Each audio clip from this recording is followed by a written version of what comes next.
Hey, Mimi, why do you only have me? What is it? Why do you only have me? Am I the only one who showed up? Well, so far, It's weird. I mean, the first one I thought went so smooth, right? sort of.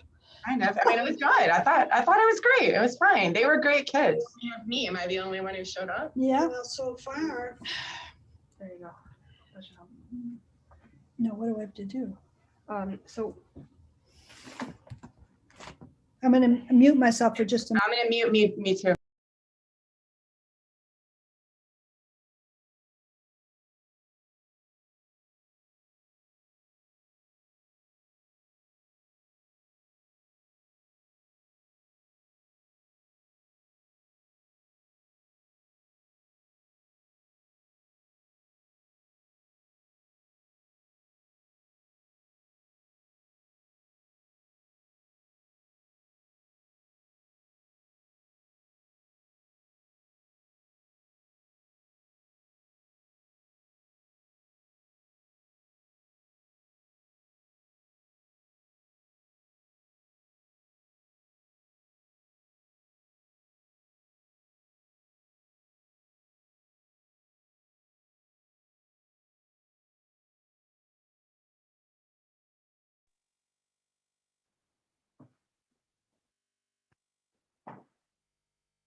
You're on mute, Judge.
Hey, Mimi, do you see the attendees listed? Like in mine, do you see that there's like 6 of them, more of them? Do you have to admit them?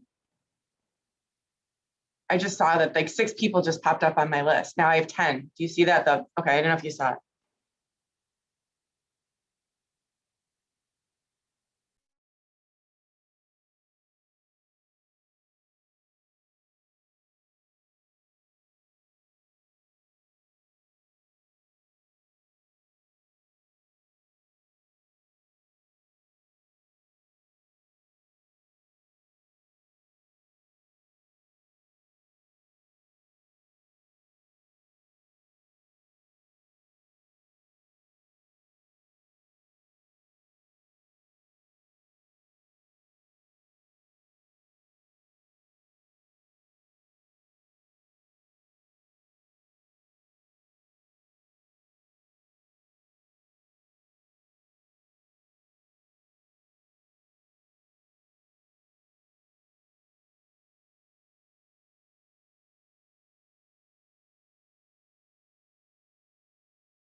Jason Sanford, can you identify yourself?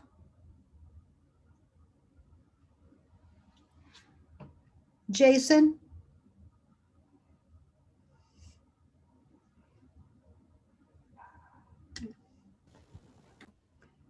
Jason? Are you on a team? I am. Can you hear me?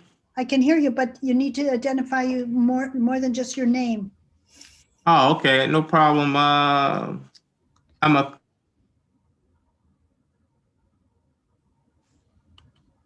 All right. I do. I can do it now. I have privileges now to identify myself.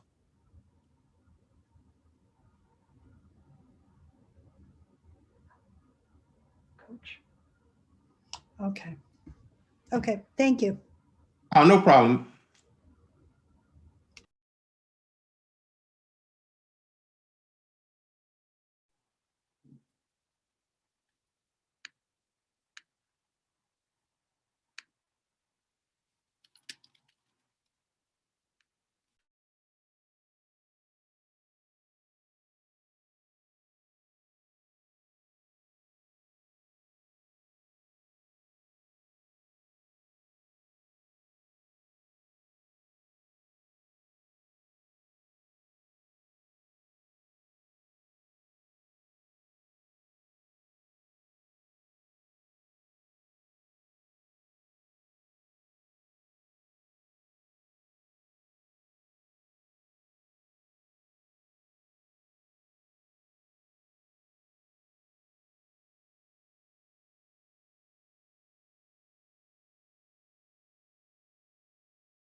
Hey, Tracy.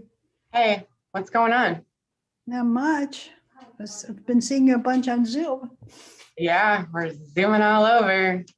Loads of fun here. I missed you the other day on our favorite case. I was sad not to see you. I'm gone. I know. Miss you already. Thank you. That's very kind. I miss those kids. They're good kids. Yeah, your sweethearts. Hi, Kelly. Hey Tracy, how's it going? Good. How are you?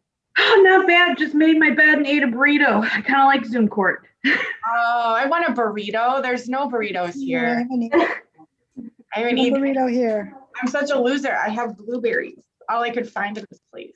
You know, Trader Joe's has these burritos that are, for a burrito, it's not that bad for you, and they're delicious. I highly recommend. Oh, I'll have to check that out. I have a microwave and a refrigerator here. You know, I'm at the office. So you can't Zoom from my house. It's just not possible with the amount of children and pets and parents, and it's there's no point to it. I tried it one day and you know it just was Didn't go well. totally unsuccessful. So I appear in the office every day because to me there is no other option. So you go to McHenry a lot, don't you? I do. I was there today on Zoom. So there are they? Oh, I had to go there. You can do either. Oh, that's nice.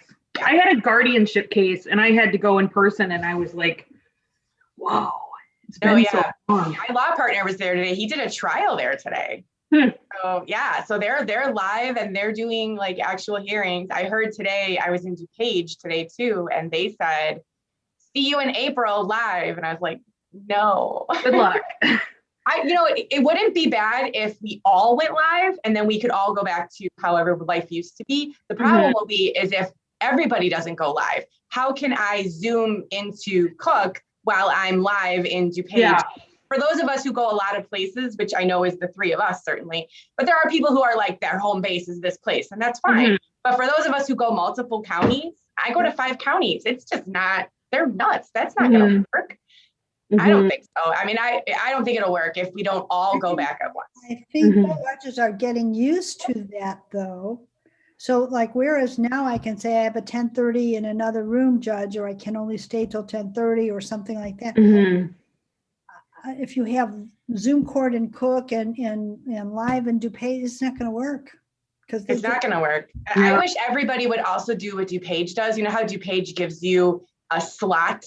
So like you're at 10:15 or at 10:30. I don't understand why we've not always done that. Why are we in like a Rolling Meadows 105, 106? Why this morning I was in 208, no offense to the judge there, she's wonderful, but there were like 30 of us. Why are we doing that? Why don't we get an assigned time? And then I was thinking too, it'd be a little bit more private for the clients too, right? We're discussing sensitive stuff. Always been like that. I'm not defending it, but DuPage has always done it better. They always and the challenge I think would be if you're set at 10:15 and an attorney's 15 minutes late. Then too bad. I mean, I know. I don't have much patience for people who make you wait and make the court wait. I think it's obnoxious, but especially now that we all have such a network of each other and we all have how many attorneys are in your phone or in your contact list. You could find somebody somewhere. Or if you log in and you see somebody and you got to go, I've done that before. I've sent someone a chat and said, hey, it's nice to see you, Sandy, who's a good friend of mine. Can you cover this for me? I got to run, and that's what we all do for each other. But I just don't get that. I just don't let you chat either. Well, then you send your friend a text message. It pays to have friends, Mimi, right? It pays to be popular. You bet it does. It does. Otherwise, people won't want to help you, right? I mean, we all know those lawyers, right? Who people don't want to help because they either never reciprocate. There are the takers, right? They never reciprocate. I complained today, Tracy, because I have a divorce pending, an agreed divorce, and a week ago, I got a court date for May 4th for a prove up. Yep, me too. I have one in 106. I just got it today. It's April 28th. And it's agreed, signed, done, over. Yeah, it's agreed, signed, and done. Yes. But and again, what did you just say, Mimi, to your point? DuPage does it better, because what could we do in DuPage? We can affidavit it and send it in. I've divorced people in McHenry and DuPage throughout this pandemic. And Cook, good luck. Good luck. Nope. Getting a prove up. Why do we do prove ups anyway? The marital settlement agreement is better, right? I mean, why are we doing prove ups? What's the point? It's giant waste of time. Very right? Yeah. And when we were live in those other places, like McHenry, for instance, there's a prove up room. So in the busiest court calls in Cook, why is the original judge, like in Rolling Meadows, why are those judges the ones hearing our prove up? That doesn't make any sense at all. Why couldn't everyone just like take a day or something, or send us downtown or whatever? Lake County prove up judges. Lake County prove up. There's a whole room. You're right, they do. Been there forever. I know we have a new judge in there now, but it was Judge Simonian for years now. Yeah, that doesn't make any sense. Why do we do it that way? What's her name? Who's been in Cook a lot practicing in the past? I can't think of her name. Who just became a Lake County judge, and she's the prove up judge. I can't think of her name, but yeah. Oh yeah, you can. Oh yeah, I have her Monday. I literally just wrote her an email. What is wrong with me? The lady. What is wrong with me? I will think of her name, but yes, exactly. There's no reason for it at all. It needs to be that way. I don't know why we don't do it differently. It's so frustrating. So frustrating. But I guess we're coming up on a year. Can you guys believe it? A whole year of this? It's wild. It's like wild. It's super weird. It's super, super weird. And I think it's weird too, like for the kids. Like I give these kids a lot of credit. Yeah, like my son, my sophomore, he hasn't been to school in a year. I don't even know what to say about that kid anymore. Like his social skills are garbage. Tracy, I feel worse for kids who are kindergartners starting school, first graders, and this is what school is.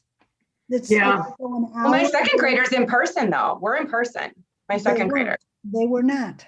No, I know. I mean, I know I had to hire somebody to watch them so I could do this. 1 hour a week. What? Yeah, I know. Those are the kids I feel for particularly. I don't know. I feel bad for the high school kids too, though, because they only get to ride that road once. They only get to go to one senior prom or one, or my son's on the soccer team and he's not getting to play this year because soccer was in the fall and there's no way to recreate that season. It's terrible. So I feel and he's doing a chemistry lab in his room. That's good luck. I don't know if my house will still be there when I get home tonight. I'll let you know. I'm not sure. We'll see. But yeah, right? I mean, isn't that stuff weird? Like the things we did when we were young. I mean, how else is he going to have a lab science for college?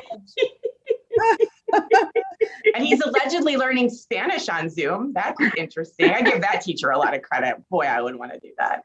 And these teachers, I feel so bad for them. When I walk into his room, to say goodbye to him in the morning, he's already, been on Zoom for his first class or whatever.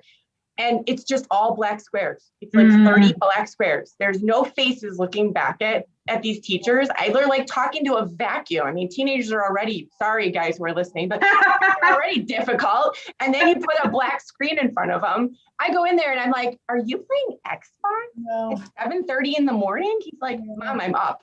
Okay, I'm up. Put a shirt on, kid. My daughter teaches at Chicago City Colleges, and the students are allowed to just leave their black box up, so she doesn't even know who's there. I know. Oh, it's terrible. And my husband, being the paramedic, the firefighter paramedic, he runs a paramedic program. Besides, being a firefighter, he runs this paramedic program. So I go into the office the other day when I got home, and he was teaching a class online. And I was like, what are you doing to your arm? And he's like, oh, I'm teaching them how to draw blood. I'm like, oh my God, on Zoom?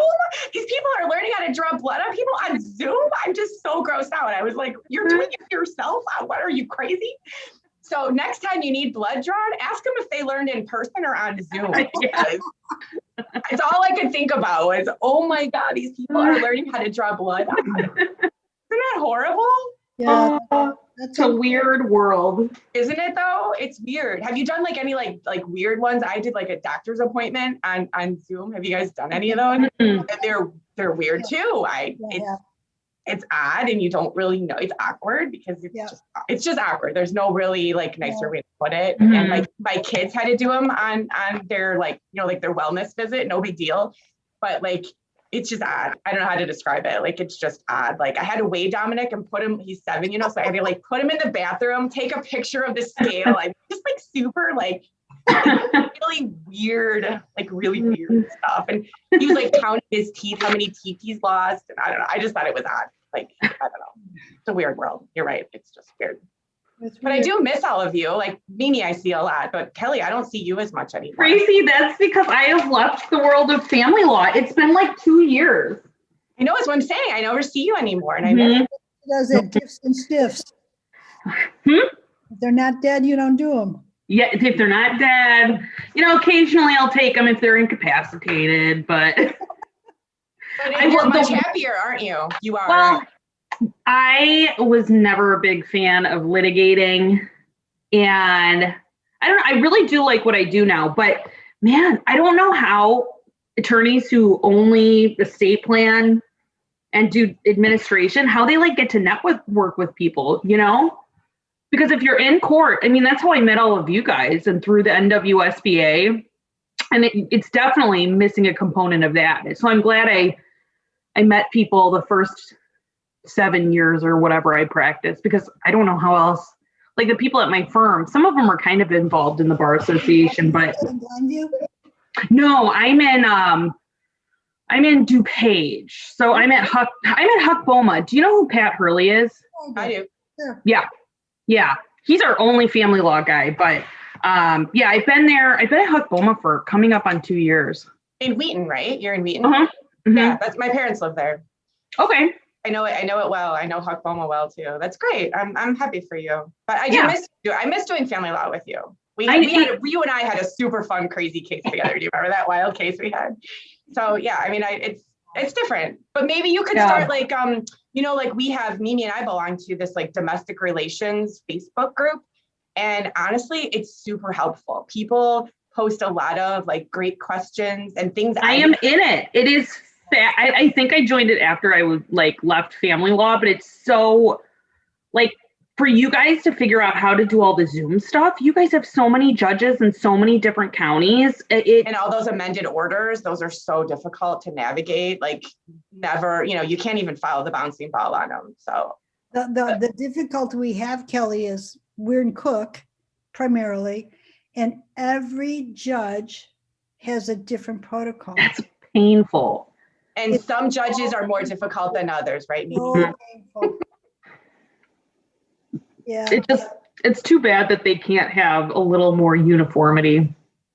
I don't know. Zero. It's probably a personality thing, but sort of my guess. They all kind of have their standing orders of how they want things to go and their own personal stamp on things, I suppose. Is maybe it. But it is hard to follow the bouncing ball. Today on a Zoom, a judge said, if you don't, in your box where you put your name and address and contact information, if you don't put who you represent, like attorney for petitioner or attorney for respondent, your petition will be struck. Okay, sure. Yep, Strike it. Already know. Another thing to worry about. Good times in that room. And you know who that is. I sure do. Yeah. So there's that. That's fun. Yes, another, okay. Nick was telling me this really funny story about how, I wonder if it's the same judge you guys are talking about, but how he was drinking water on Zoom and got yelled at. And he was like, well, Judge, if that upset you, you definitely don't want me to stand up. Yeah. Good times. And we've seen it all. There's no humor, by the way. That was not funny to her. No. I had a guy go and pee yesterday. Like a party. He went to the bathroom, brought the phone with him in the bathroom, and you could hear him peeing in the toilet. And I was like, dude, at least put it on mute. What are you doing? Yeah. Nothing funnier than the cat guy though. He's still my favorite. That is I love that guy. I love that guy, and I love all the other lawyers who didn't laugh. Like I still I will watch that like 10 times a day if I could. So it's my favorite pandemic. It's so cute. One of my girlfriends got a shirt made that says "I'm not a cat." wears it. In And court. that what'd you say? TJ got a shirt that says "I'm not a cat" with a cat face. Yeah. Everybody was daring. I think I was Mo in- was daring her to wear it to court. I was in So. court on Monday and a male attorney put his computer down. Oh, I was with you. I was in that call with you. You were there, you saw. I was it. with you. Yeah, I saw that. And you were. Was it you that said it? You said it. No, who said it? Somebody told me. The judge said something to him. Oh yeah. Oh, And then it was funny. The lawyer goes, "Well, at least there wasn't anything bad under there." Oh, Yeah, good times. Good times. good Although I time. have to say, I can't imagine going back to like regular running around. I don't know. I'm kind of dreading that. I think about the 2.5 hours it would take to get downtown to be in court by 9 o'clock. Like that. I know. I know. And I just I did my hope- miles for 2020. It's like 3 miles to the Yeah. office, 3 miles. I'm loving that. Like I'm on the same tank of gas for a month. It's awesome. Yeah. You know, and then with my kids not being in sports, I'm not running them all over the place either. Mhm. I mean, Dominic's playing a little bit of stuff, just local, but like Colin's not traveling for soccer anymore. Like all those trips got canceled. So that part's sad, but Very sad. I feel like I'm saving a ton of money. Mhm. in that vein, in that regard, I'm like, On tolls. Yeah, I hope Cook keeps some of what they're doing because that drive downtown is isn't it? 2.5 hours from my house when I leave in the morning. That was for me too. I know Mhm. it's so bad. It's so bad. I Mhm. definitely, I definitely don't want to go back to that. But not anytime soon. And I've taken so many daily center cases. I'm going to be screwed if we go back. Yeah. The judges who won't want to do it, they won't want to. Yeah. Go back. No, some of the judges, the daily center judges, they're so cute at home. Like they've created like this special space. And it's like Judge Walker was so proud, like showing me all her like special space that she made. Like, I'm like, you have no intention of going back to daily center. Like, No, like her son comes in from a run and she's like, oh, hi. And I'm like, what? Like, she's like, I'm loving this. And she's like, she's just so happy. I actually am enjoying like some of the judges, like they seem like just so much more relaxed and it feels almost like more informal, which is kind of nice. Yeah. Yeah. I guess the downsides for me, at least I would say one of the biggest downsides is opposing counsels that are difficult. I think that Zoom and being remote gives them an opportunity to kind of do like, I call them shady underhanded things like sending communications to the court that you never agreed on or sending an order that you've never seen and it might say something awkward. We've got some high school students listening in on this. That's okay. And so I'm not saying anything that isn't true. And it's not, it's true. People are doing this. I got So it. sticking with your word and being honest Mhm. is super good quality to have as an attorney or as a human. So I don't mind saying that to them. I think it's important, but being honest is a very important part of being a professional. Very important. And Bob said the same thing. He's like, before you had the threat of having to be in court for a hearing, and now clients don't, I think maybe they're not quite as nervous about doing like a Zoom hearing or trial. And he said, even things like, you'd go to court, you talk to opposing counsel for 15 minutes in the hallway and hammer out all these things that you can agree on. And he's like, it's not quite the same. So I miss that a lot.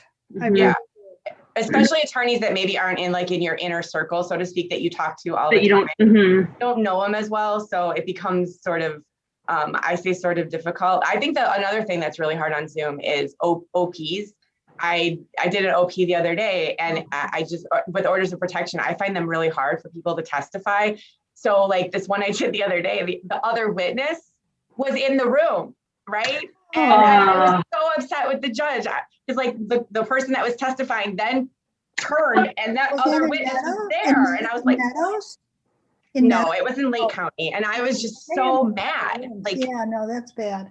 because I had a motion to exclude and the judge granted it. And I said, no, you're by yourself, right? Yeah, I'm by myself. But no, apparently not. So I thought that was really troubling. And I think orders of protection and some more of our evidentiary hearings, I don't think they play that great on Zoom. I don't like them at all. Yep. I give my law partner a lot of credit. He did a jury not too long ago at McHenry before they cut juries. And I'm not sure if they're coming back yet, but I was really proud of him. I mean, the full masks and all the jury was in the masks. Uh-huh. I give them a lot of credit. I think doing a jury in masks got to be very difficult. There has to be some sort of barrier to communication that's probably, detrimental in some way. But he won, so that part was good. That's good. But I still think it sounds hard. What was it? What I was contacted today, Yes. Tracy, by opposing counsel of yours on a case. What's that? OP thing, isn't it? No, it's a divorce. Okay. It's a divorce in Rolling Meadows with in 105. So we were just batting around names, and your name was a name that I suggested in my list of names, and so she would agree. So great. It's a 4-year-old child, so sounds right up your wheelhouse, though. Yeah, I like those kids. I know you do. So I thought that would be a good fit. She was just concerned, she wanted financial issues and stuff like that. So I told her to ask you. I said, I don't want to speak for you. You need to ask the GAL directly. So. No problem. Thank All you. right, good. So that should hopefully be coming through with an agreed order, hopefully. Because it doesn't have a court date, just so you know. Right? Those ones that didn't get court dates, we've been doing stuff just on our own. Her and I have entered all sorts of financial orders and everything else, but we don't have a court date. There isn't one. I don't know. It's, it's just A long-suffering case that you and I have with that woman who you were struggling with that you hadn't heard from. Yeah, still haven't. Hold on. I tried to motion up my order and the coordinator turned me down. Good times. Well, maybe we could tag team that one because I'd like to do a motion to withdraw. Okay, because they wouldn't take my motion. Maybe we could tag team that and get the same Not date. hearing those motions like that. Oh, okay. She's never seen one of those before, so therefore it's not true. Yes. Oh, that's nice. Nice. Yeah. Those coordinators. Yeah.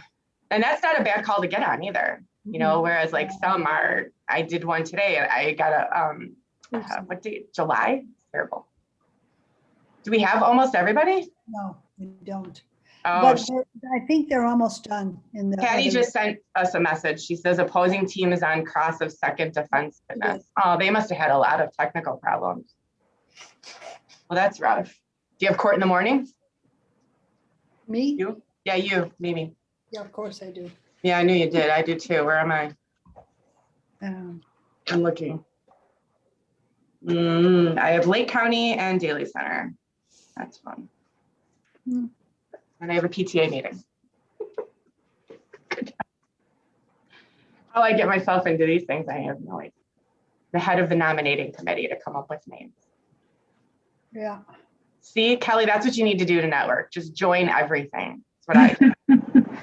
I needed it back in. Decatur's in. I was doing some stuff with the NWSBA, but I just haven't done it in the last couple of years. But it is nice to get involved. It's a weird time to do it, though. I don't know. Some of it's more streamlined. Like I'm doing this, like I was the president of the PTA last year, and this year I'm the first vice president of legislation. And so I'm in charge of the nominating committee. And some people are like more willing to serve, in these capacities because they feel like assume there's less of a commitment, right? That's true. So you can sometimes get people to buy in better. Like we're doing a virtual talent show. How cute is that? So the kids can make videos and all this stuff. That's so cute. My son's like, it's like TikTok, right, Mom? I'm like, just so they're,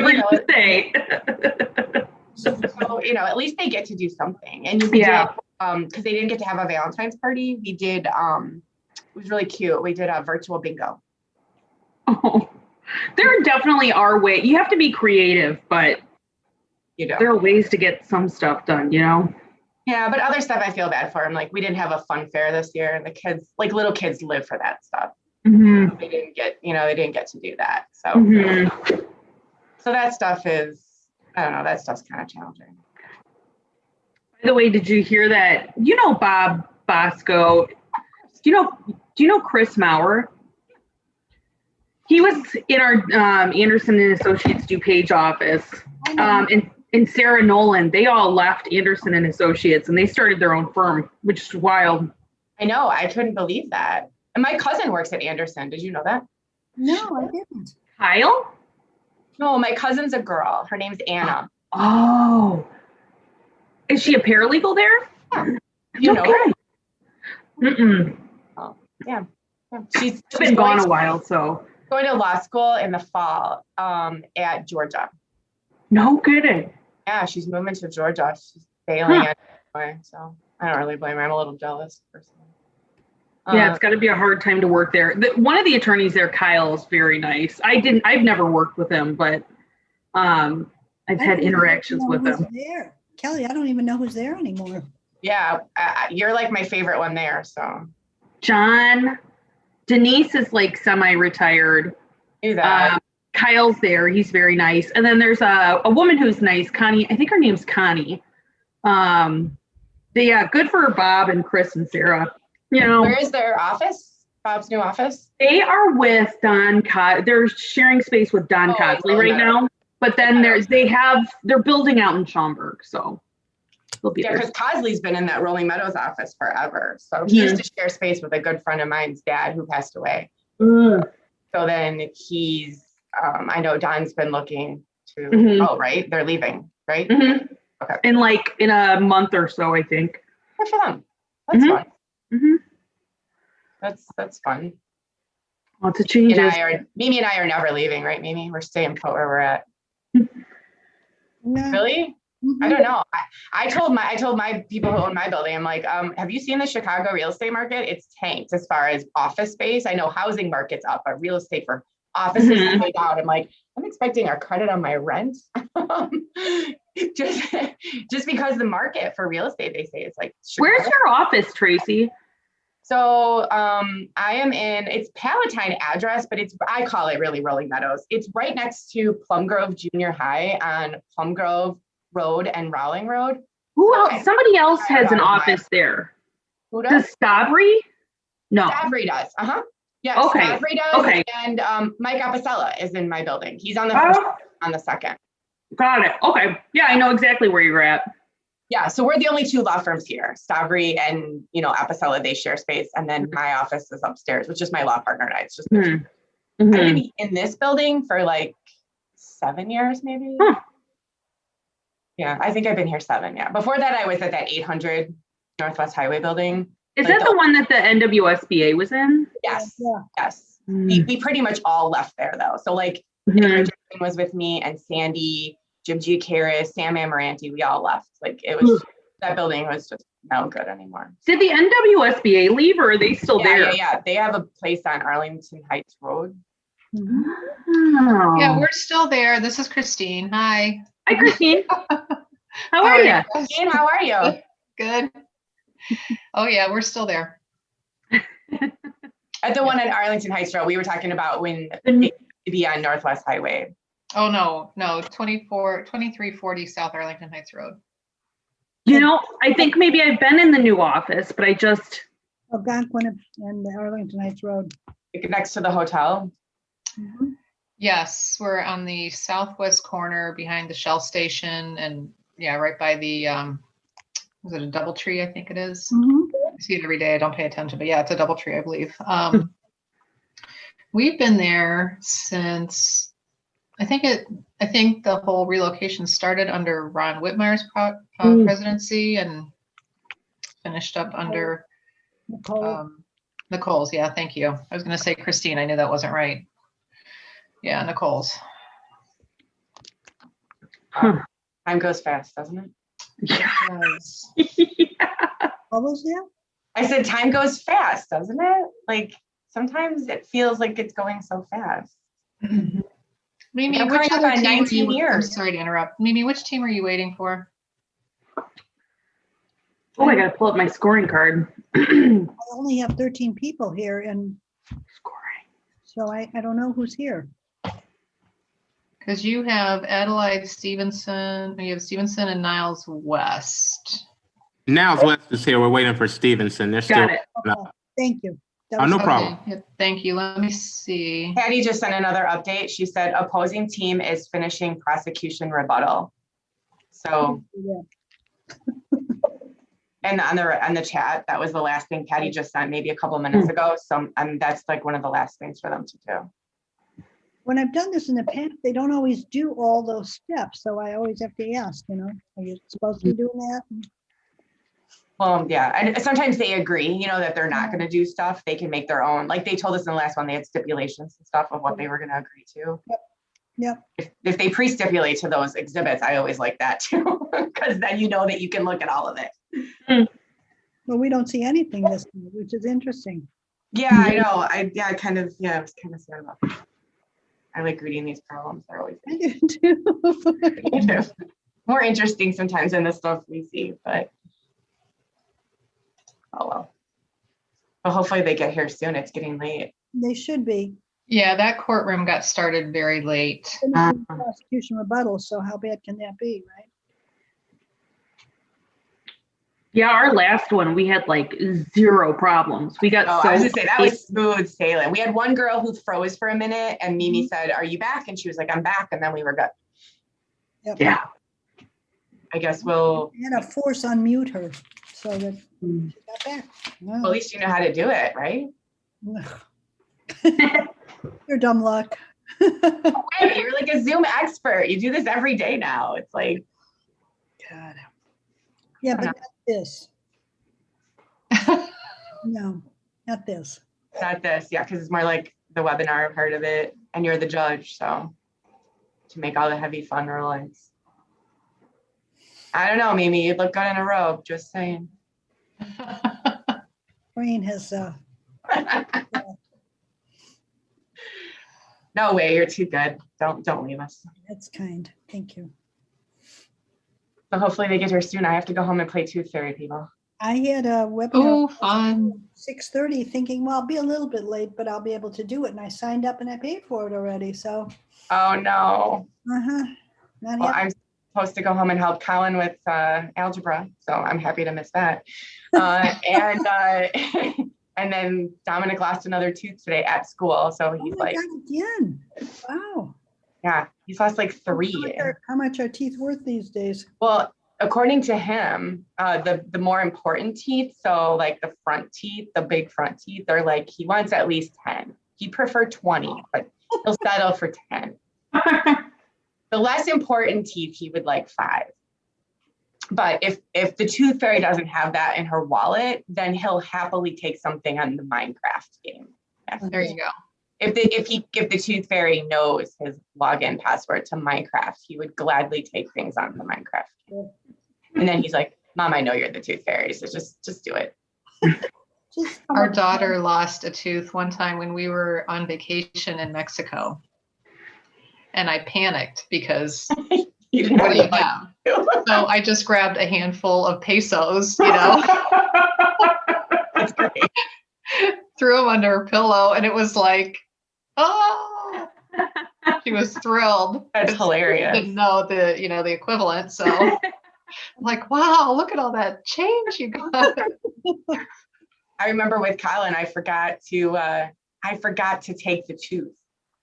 You ever do that? Like I put the money, but I forgot to take the tooth. And he was like, "Well, why didn't the Tooth Fairy take my tooth?" I said, "Because your teeth are dirty." And she was like mad at you that you didn't brush them better. It's all I could come up with on the fly. Oh, So then he was like, "I'm gonna brush my teeth so much better." I was like, "Well, that worked out." Yeah, so I don't mind that this is running late. I got to miss a bunch of stuff. We have ice damming in the house, and the water is pouring into my bedroom, my husband said. So he's at home with the roofer, and so I got to miss the roofer and algebra and all that good stuff. Oh no, is it because of all the snow melting, I'm assuming? And because my house is really old, but yeah. Oh. I know we need a new roof eventually, but I couldn't believe it. 2 nights ago, it was in Dominic's room. So last night, it woke me up in the middle of the night. You know, that drip, drip, drip. And so my husband and I are like running around at 3 a.m, grabbing towels to like put at the window. Oh, so annoying. Ugh. I know. So yeah, so that's the fun stuff about being an adult. Kids, don't grow up. That's what I tell my kids all the time. They're always like, "I want to be an adult." You really don't. Not as easy as we make it look. Right? He's like, my son's always, my older son, my 15-year-old, he's always like, but mom, as an adult, you have so much freedom. You can do whatever you want. Really? I can? Are you kidding? Like, I have to be in court at a certain time, dressed a certain way. I have clients constantly needing things. I have other lawyers asking me for stuff. I have how many bills to pay? Where's this freedom that you speak of? I'd like to hear about it because I think you're nuts. I said, be a kid. It's the best thing in the world. Like, enjoy being a kid, because adulthood is tedious. All right, ladies, I'm gonna jump to another courtroom. Take care. Bye, Christine. Good to Good see to see you. I think Patty has the updates for, you guys are waiting for Stevenson, right? So Mhm. hopefully soon. Mhm. Do we have All right. all of the other school here, Mimi? Take care. Somebody's coming. I- Somebody's coming. I think that is the last courtroom Okay, good. from round one. So, all right. Yeah, panels. See you later. Bye, See Christine. ya. Thanks Good for all to see your you. help too. Yeah, happy to help.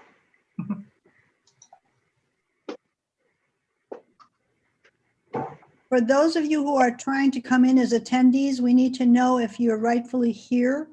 So we need to know if you're panelists. You can change your names on the sign-in. Abby, Eric, Nicholas, Simran. Can you change it so I know if you're rightfully here?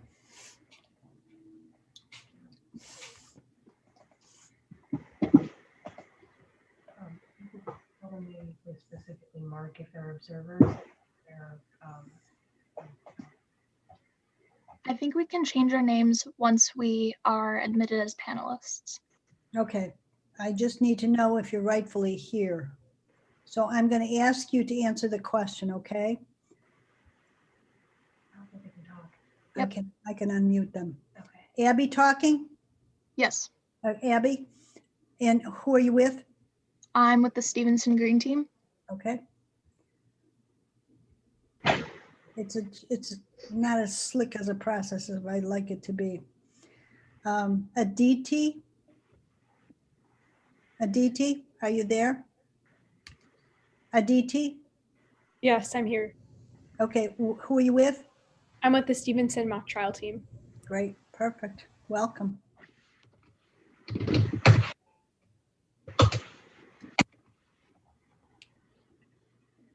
Eric? Eric, are you there? Yep. Eric, who are you with? Are you on a team, Eric?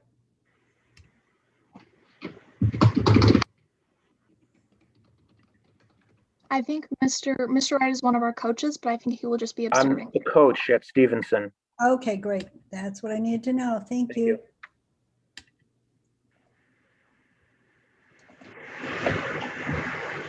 Larry? Larry, are you with the team? Yes, I'm with the Stevenson. Okay, thank you. Mia? Mia, are you with the team? Yes, Your Honor, I'm with the Stevenson mock trial team. Great, thank you. Nicholas? Nicholas? Nicholas? Nicholas, are you with the team? Yes, I'm with the Stevenson mock trial team.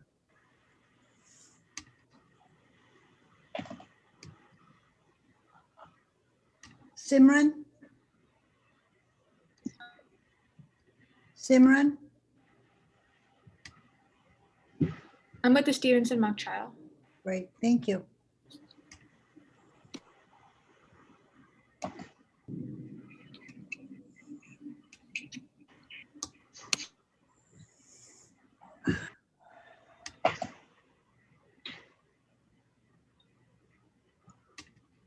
Jana, Yes. are you with Stevenson? Yes. Great. Heat? Heat? Yeah. Who are you with?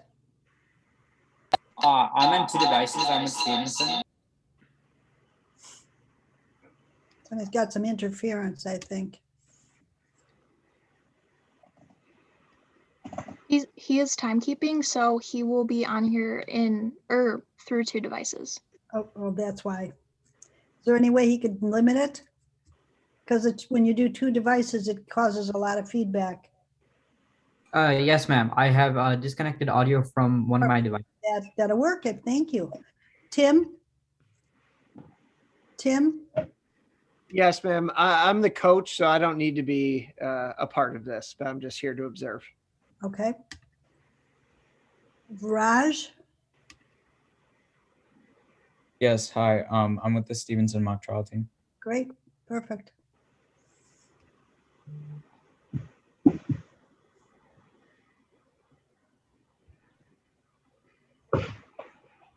It's so slow to admit people. It's crazy. It jumps.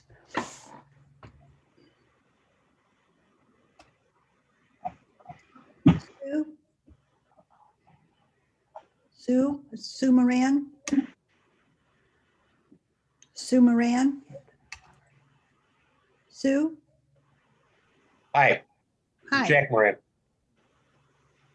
Well, I have a Sue Moran. I know this. It's my wife's computer. Well, now, Jack, are you? He's our oldest student on the team. And what's your role? Coach. Okay, great. Thank you. Appreciate it. Okay. Well, looks like one more. No, we're all in. Can you tell if you're all here? Because I won't know that. I'm wondering when we can get started.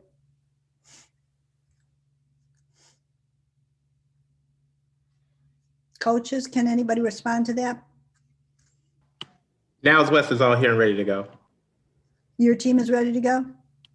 And Stevenson, is your team ready to go? I'm taking a look right now around Great, the thank you. team in here. Abby's here. Yes, it looks like. Okay, let's go for it then. Okay. This is State versus Markson, I believe. State and Yes. Defense, are you ready?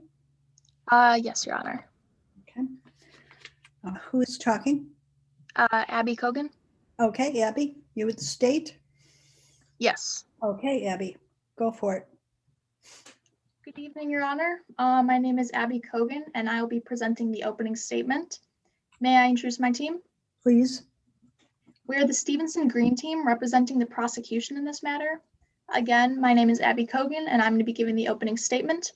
I'm Okay. joined by co-counsel Aditi Ambervan, who will be conducting the direct examination of Avery Peters. Good evening, Your Honor. Good evening. She is joined by co-counsel Simran Agrawal, who will be conducting the direct examination of Dr. Alex McDonald. Good evening, Your Honor. Hello. Larry Hahn will be conducting the cross-examination of Dr. Taylor Smith. Good evening, Your Honor. Welcome. Mio Korsunski will be carrying out the cross-examination of Jordan Markson. Good evening, Your Honor. Thank you. And Viraj Shah will be conducting the closing argument. Okay. Good evening, Your Honor. Thank you. Defense? Oh, sorry, I have 2 witnesses as well. I'm sorry. Nicholas Butero will be portraying Avery Peters. Good evening, Your Honor. Good evening. And Janet Kravavats will be portraying Dr. Alex McDonald. Good evening, Your Honor. Good evening. And just to note, Avery Peters is he, him, and Dr. McDonald is she, her. I'm sorry, it's talking both of you at once. What was that? And Dr. McDonald will be she, her. Okay. All right. Now, defense, we ready? Yes, Your Honor. Good evening. We are the defense representing Jordan Markson in today's case. My name is Valentina Isho, and I am lead counsel for the defense. I am joined by co-counsel Marina Choke and co-counsel Sydney Schroeder. May we introduce our witnesses, Your Honor? Please. This is Katie Chow, who will be portraying Jordan Markson. Mhm. And this is Julia Aptekar, who will be portraying Dr. Taylor Smith. Thank you. Welcome. Your Honor, we also have some housekeeping matters to attend to. Okay. Since we haven't had the pleasure of appearing in a courtroom with you before, I ask permission for myself, co-counsel, opposing counsel, and the witnesses to reference exhibits and affidavits. That's fine. Additionally, Your Honor, I'd like to inform the court that according to Section 10, page 33 of the ISBA handbook, each examination and speech is permitted an additional 10 seconds of courtesy time. Okay. That's the rule. And lastly, Your Honor, we would also like to point out stipulation 7, 14, and 21. Permission to read those aloud to the court? Yes. Stipulation 7 states, DNA located on cigarette butts at the scene was tested and matched to Riley Russell. Stipulation 14 states the prosecution may not introduce Exhibit 3, Riley's laboratory report, to be used as substantive evidence against the defendant. And lastly, Your Honor, Stipulation 21 states that Exhibit 4 is admissible without further authentication or foundation being laid.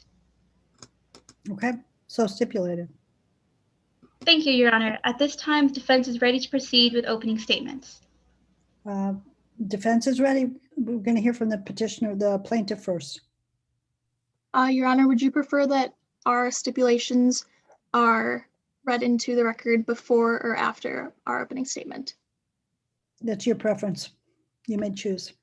Okay, then since we're on the subject, the prosecution would like to inform the jury of stipulation 20, which says that a person is unavailable due to either death or due to the fact that the person's attendance as a witness at trial cannot be procedured by reasonable means or legal processes. Statements made by a person who's found unavailable are admissible as an exception to the hearsay rule. And stipulation 24, which says that Riley Russell was pronounced dead at 2:52 a.m. on June 6, 2020. A sample of his blood was drawn at 2:56 and provided to the state crime lab for processing. Both parties stipulate to the chain of custody of this blood sample that it did in fact belong to Riley Russell, and that it does accurately reflect Riley's blood alcohol content and oxycodone hydrochloride levels at the time of Russell's death. Okay. And that would be all. Okay, thank you. So stipulated. Your Okay, Honor, may I proceed? please do. Ladies and gentlemen of the jury, may it please the court. Jordan Markson, the defendant, Jordan provided the pills and Riley paid the price. On June 5th, 2020, Jordan Markson, the defendant, invited his classmates Riley Russell and Blake Stevens over to his grandmother's house to have a party without adult supervision, a party that he had complete control of. That night, at his grandmother's house and his party, the defendant provided alcohol. But that wasn't all the defendant provided. Later that night, the defendant delivered to Riley his grandmother's oxycodone pills. That 40 milligram tablet of oxycodone that the defendant delivered to Riley caused him to overdose and die. And in the early hours of June 6, 2020, Riley Russell died on a dirty basement floor. It is that night that brings us here today, where the defendant is being charged with 2 counts, 1 count of unlawful possession of a controlled substance and a 2nd count of drug-induced homicide. The prosecution acknowledges that we have the burden of proof in today's case, and we will prove our case beyond a reasonable doubt. To prove the 1st count of unlawful possession of a controlled substance, the prosecution will prove that the defendant knowingly possessed oxycodone. In order to prove the 2nd count of drug-induced homicide, we will prove that the defendant delivered the oxycodone to Riley, that Riley ingested the oxycodone, and that the oxycodone that Riley ingested was a contributing factor to his death. The defendant provided the pills, and Riley paid the price. In order to satisfy this burden, the prosecution will call 2 witnesses up to the stand. The first, Avery Peters, a licensed EMT paramedic who was the first one on the scene. He will tell you that when the defendant led the first responders down to the basement, the defendant stated, "I never should have given Riley those pills." Once they were in the basement, EMT Peters found Riley Russell unconscious, covered in his own vomit, with bluish black lips. As EMT Peters assessed the victim, the defendant continued talking rapidly, saying, "I'm so sorry, and I never meant for this to happen." Next, you will hear from Dr. Alex McDonnell. Dr. McDonnell is a medical doctor who is board certified in the fields of anatomic and forensic pathology. She has been the chief medical examiner for the Village of Clearwater, Illinois for the past 13 years, and she was the one that performed Riley's autopsy. She will explain that Riley's cystic fibrosis could not have caused his death, even though Riley had been drinking and smoking that night. She will also give her expert testimony that it was the dosage of oxycodone that was the most significant factor in causing Riley's death. The prosecution asks that you, members of the jury, consider the facts of the case and consider the years that the defendant stole from Riley Russell, and at the conclusion of this trial, return a guilty verdict for the defendant on the charges of drug-induced homicide and unlawful possession of a controlled substance, because the defendant provided the pills, but Riley Russell paid the price. Thank you. Thank you. Defense?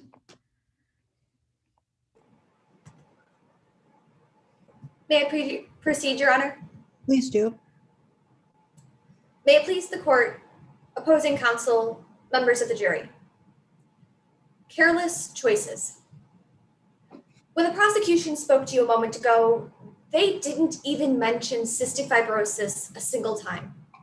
And members of the jury, that's because the prosecution does not want you to know the choices Riley Russell made on the night of June 5th, 2020. Riley Russell drank and smoked excessively that night and died because those careless choices triggered his cystic fibrosis, not because he ingested a pill. Riley Russell's death was the consequence of years of careless choices that he could not afford to make because he had the disease cystic fibrosis. Today, the prosecution must prove their case beyond a reasonable doubt, the highest burden in our legal system. They must prove that Jordan Markson had knowledge and control of his grandmother's oxycodone prescription. They must prove that Jordan knowingly delivered those pills to Riley Russell on June 5th, 2020, and that Russell's death was caused by those pills. They must prove that Jordan committed homicide. But if there is even a reasonable doubt left in your mind at the conclusion of today's trial, you must favor the defense. And you will favor the defense because the evidence will show you the countless careless choices Russell made that led to his death. These careless choices can be seen in Russell's failure to comply with 3 key medical recommendations given by his doctor.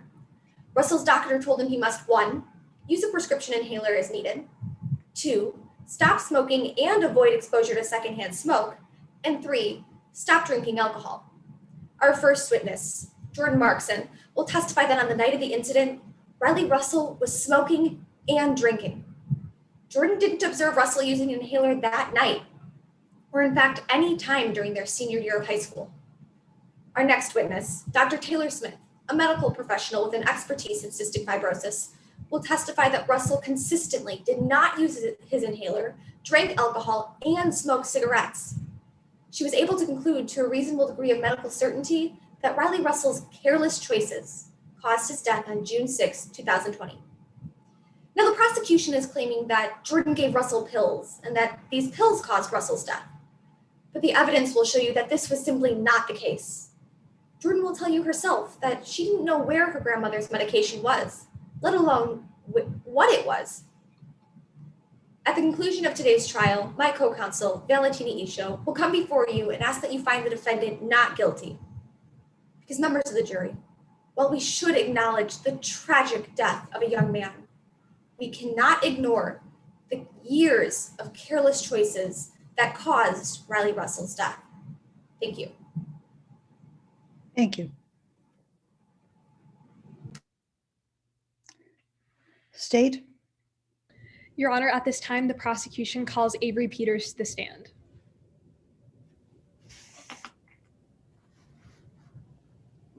May I proceed?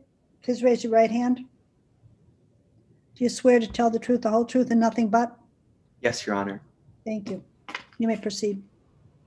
Please state your first name and spell your last. Avery Peters, Peters. Tell me a little bit about your work experience, Avery. I work as an EMT paramedic, that's an emergency medical technician paramedic, and I've been doing that with the Lincoln County Fire Department for 6 years. And what training did you undergo to get this position? Even though I only work part-time as an EMT, I've undergone the same rigorous and extensive training that any full-time EMT would. And as an EMT, I've handled everything from chest pain to car accidents to even drug overdoses. Why don't you work full-time as an EMT? I would love to work full-time as an EMT, but unfortunately, Lincoln County doesn't have the budget to fund a full-time EMT position. So for now, I have to settle for part-time. Let's move on to the events that bring us to court today. So, were you working the weekend Friday, June 5th to Sunday, June 7th, 2020? Yes, I was on call for that whole weekend, but I did sleep in between calls as I normally do, just to ensure I was as rested as possible whenever I received a page. And as you were on call that weekend, what happened? I received a call a little before 1 a.m. on the morning of June 6th, 2020, concerning a potential drug overdose. Where did you go after getting this page? I instantly went to the station, and once I met up with my fellow EMT paramedic Doug Jones, we went to 430 Maple Road in the village of Clearwater, Illinois. And after you reached Clearwater, who met you when you got to the house? I was met by the defendant Jordan Markson, as well as her friend Blake Stevens. Can you please identify the defendant? I do not believe they currently have their camera on. Oh, okay. It's the girl with the black hair. Let the record reflect that the witness has correctly identified the defendant, Jordan Markson. Let's continue. What did you observe about the defendant when you first saw her? I noticed that she was a bit tipsy. She was stumbling, slurring her words, that sort of thing. And what happened as you headed downstairs? I remember this very clearly because, honestly, it shocked me. Jordan Markson said, "I never should have given Riley those pills." Can you tell the jury what you noticed as you headed downstairs? When I reached the basement, the first thing I noticed was Riley Russell's body unconscious on the floor. He was covered in vomit, had bluish-black lips, and was surrounded by cigarette butts. Right next to his body was an open bottle of oxycodone. As an EMT, were you trained on the signs of and how to handle overdoses? Yes, learning the signs of and how to handle overdoses is an essential part of my standard training. I even learned how to administer reversal drugs such as Narcan. And based on this training, can you tell the court what you noticed about Riley's condition that night? The first thing that caught my eye about Riley Russell was his bluish-black lips and the vomit that was covering his body. Both these were telltale indicators he had not been breathing for some time. They're also consistent with the many other cases of opiate-related overdoses that I've seen. I also inspected his airways, discovering there was no mucus in them, which would be a symptom associated with cystic fibrosis-related deaths. Can you describe how you tended to Riley? I did everything I could to try to save Riley Russell. It's always so unfortunate to lose such a young life. The first thing I did was I administered a Narcan shot. When that was ineffective, I checked his vitals, discovering he had no pulse, but also had no external injuries. I attempted intubation, which was also unsuccessful, and then I administered CPR until 2:52 a.m., at which point I knew, unfortunately, that anything else I did would prove ineffective. Why did you decide to administer this Narcan shot in the first place? I administered the Narcan shot because the symptoms of the bluish-black lips and the vomit were consistent with the many other incidents of opiate-related overdoses which I've seen in my work as an EMT. And why didn't the Narcan work then? Even though Narcan is meant to reverse the effects of opiate-related overdoses, if enough time passes between— Objection, Your Honor. Improper lay opinion may be heard. You may. Your Honor, pursuant to Rule 701, witnesses may only provide testimony that is rationally based on their own perceptions. However, Your Honor, in this case, Mr. Peters is providing testimony regarding why the Narcan shot didn't work. And Your Honor, this is a testimony regarding the chemical components of it and how that affects the body, and not simply observations about blue lips or any external signs. Your Honor, may I respond? Please do. I have already established foundation that EMT Peters has extensive training on how to handle overdoses and has in fact treated overdoses with Narcan before? I'm going to overrule it. I want to hear the answer to this. May I repeat the question? Please do. Why didn't the Narcan work? So even though Narcan is meant to reverse the effects of opiate-related overdoses, if enough time passes between when the overdose occurs and when it is administered, then it can prove completely ineffective. During this entire process of tending to Riley, what was the defendant doing? She just kept saying how she never meant for this to happen. And what happened after you stopped extreme measures with Riley? Once I stopped extreme measures, the police arrived and requested I draw a vial of blood from the victim, which I promptly did at 2:56 a.m. and turned over to the custody of the police. After turning the blood over to the police, what did you do next? I overheard Jordan Markson mention their grandma's stash above the microwave. Not wanting any more incidents to occur that night, I instantly inspected there, discovering a bag of marijuana and another bottle of oxycodone. No further questions, Your Honor. Thank you. Ross? Yes, Your Honor. May I proceed? Please do. Good evening, Mr. Peters. I'd like to ask you a few questions. Let's talk about your job as an EMT paramedic. You are an EMT paramedic for 6 years now, true? Yes, yes. And you are one of the first responders to arrive at the scene of an emergency, isn't that right? Yes, I was also with my other fellow EMT paramedic, Doug Jones. And it's crucial for you to arrive at an emergency call quickly, isn't that correct? Yes, that's true. Now, you received an emergency call on June 6th at around 1 a.m., isn't that right? Yes. You were asleep when you received that call, weren't you? Yes, I usually sleep in between calls because I want to make sure I'm as rested as possible so I can do my best work. Well, when you did wake up, you were very tired that night, isn't that correct? Yes, but I was only tired for a few minutes. Once I got in the car, I was ready to go. You decided to stop for a cup of coffee, isn't that true? Actually, we have a coffee pot in the station, so I just grabbed a cup of coffee while waiting for Doug Jones to arrive. Nevertheless, Mr. Peters, it took you longer than usual to arrive at the scene of the emergency. Isn't that correct? Yes, I had to wait for Doug Jones to arrive at the station because we had to go together. I'd like to talk to you about what you did once you arrived at the scene of the emergency. You saw that Riley Russell was unconscious, true? Yes. And you saw an oxycodone pill bottle near him, correct? Yes, I did. It was open. And you immediately suspected oxycodone to be a potential cause of death, didn't you? I did, however, it was that alongside his bluish-black lips and the vomit, which, as I've said, is consistent with the many other opiate-related overdoses I've seen. But Mr. Peters, you were unsure if Russell had actually taken any pills, isn't that right? I wasn't there to see if he took the pills. I can only say that the symptoms were consistent with opiate-related overdoses that I've seen. Bringing you back to my question, at the time of the emergency, you were unsure if Russell had taken any pills, right?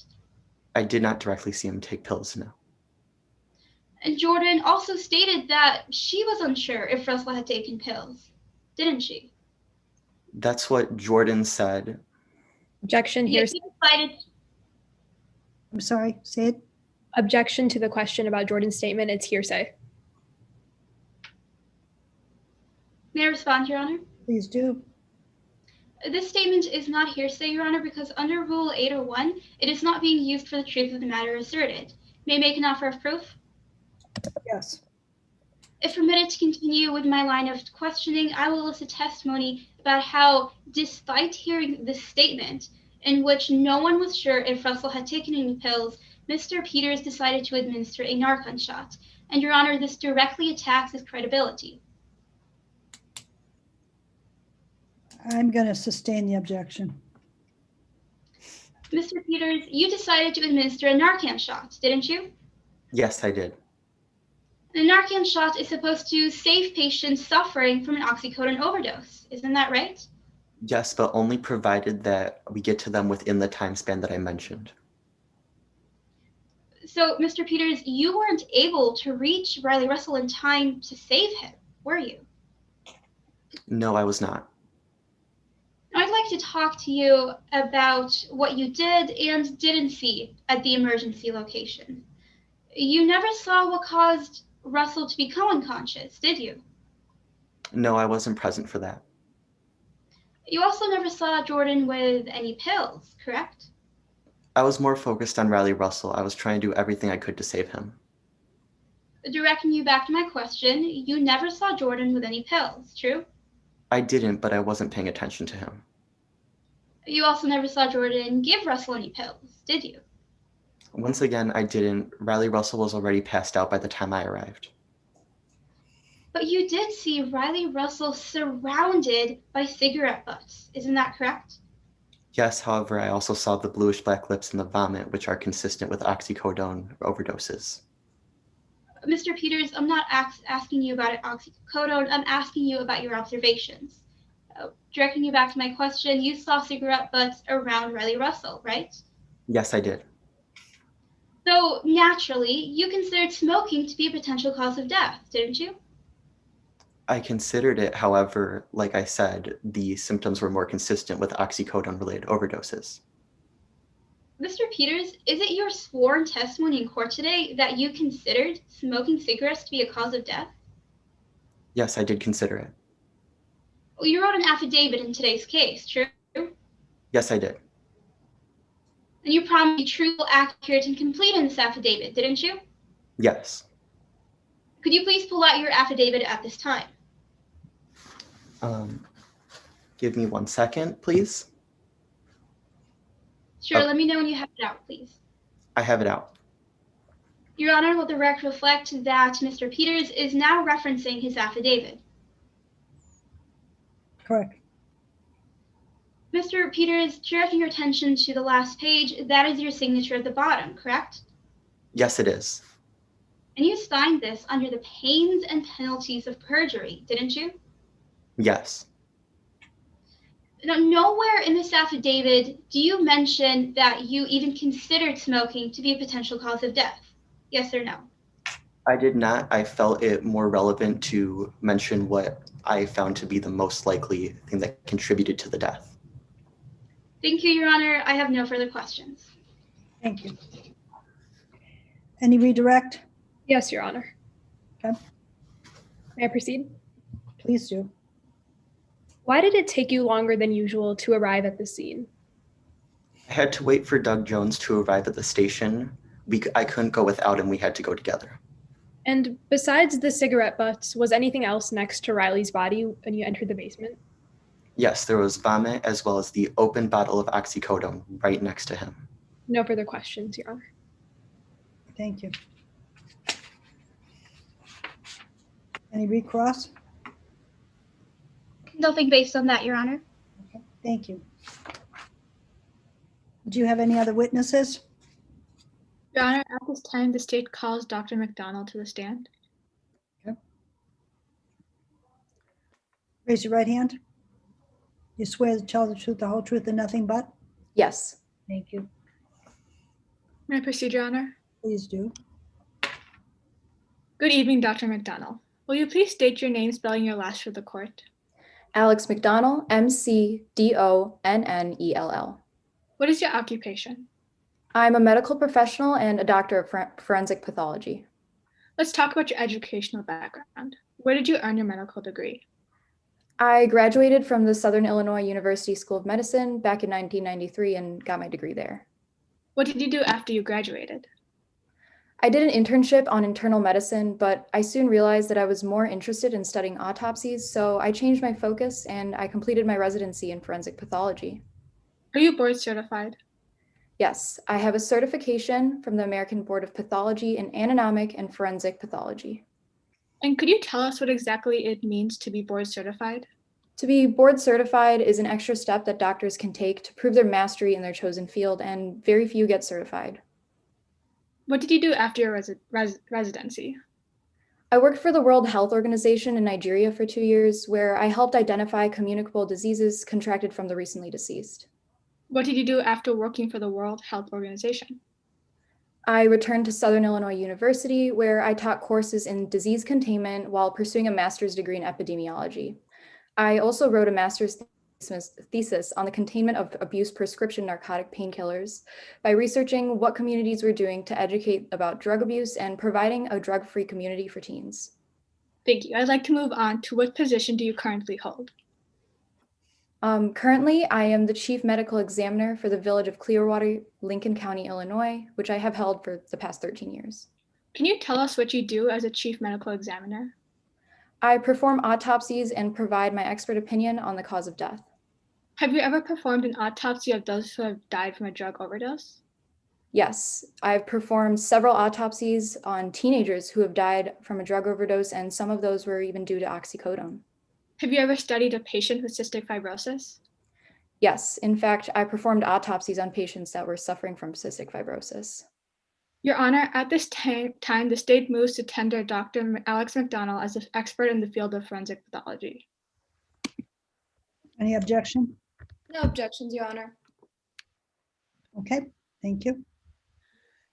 Doctor, when providing your expert opinion today in court, what materials, if any, did you review? Like other experts in my field, I review all the affidavits, police reports, lab reports, medical reports, and I give my expert opinions by reviewing all these facts. Thank you. When did you first see Riley's body? Riley Russell's body arrived at my office on June 6, 2020, and approximately 14 hours after he had died from a suspected overdose of the narcotic oxycodone, a slow-release pill that can be highly dangerous if not used correctly.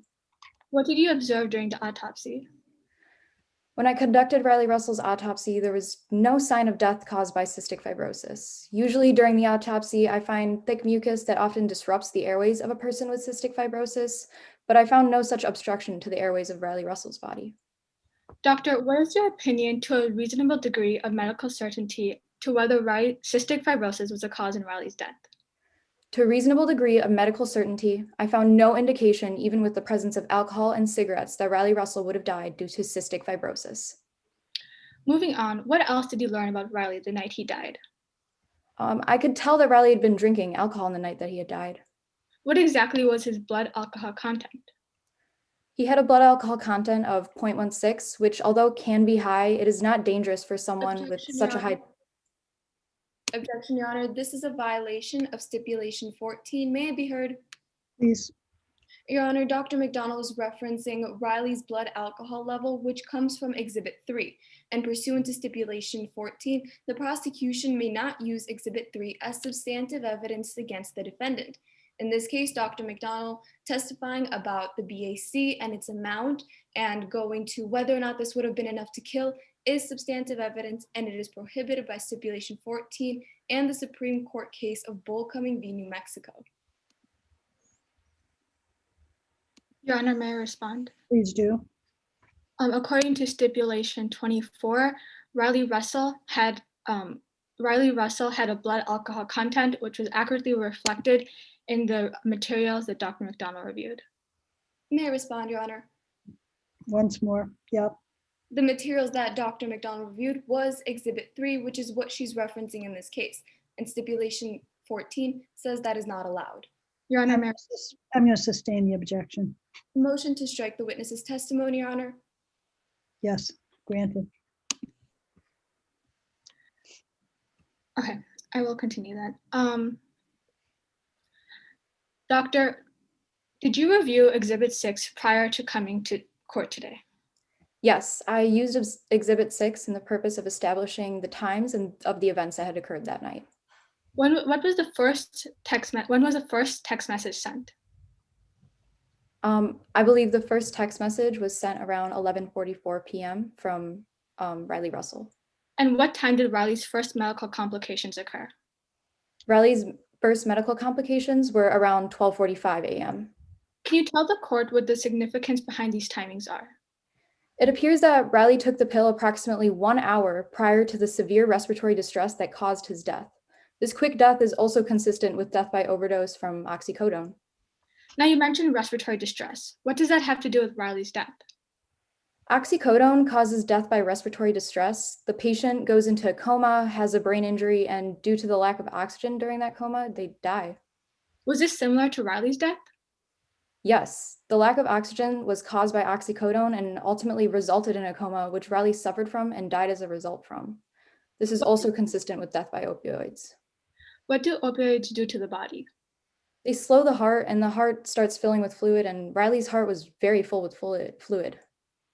Next, how many milligrams of opioids did Riley ingest?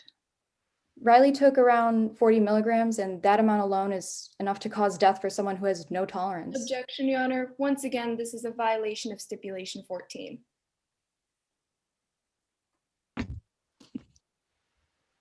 Your Honor,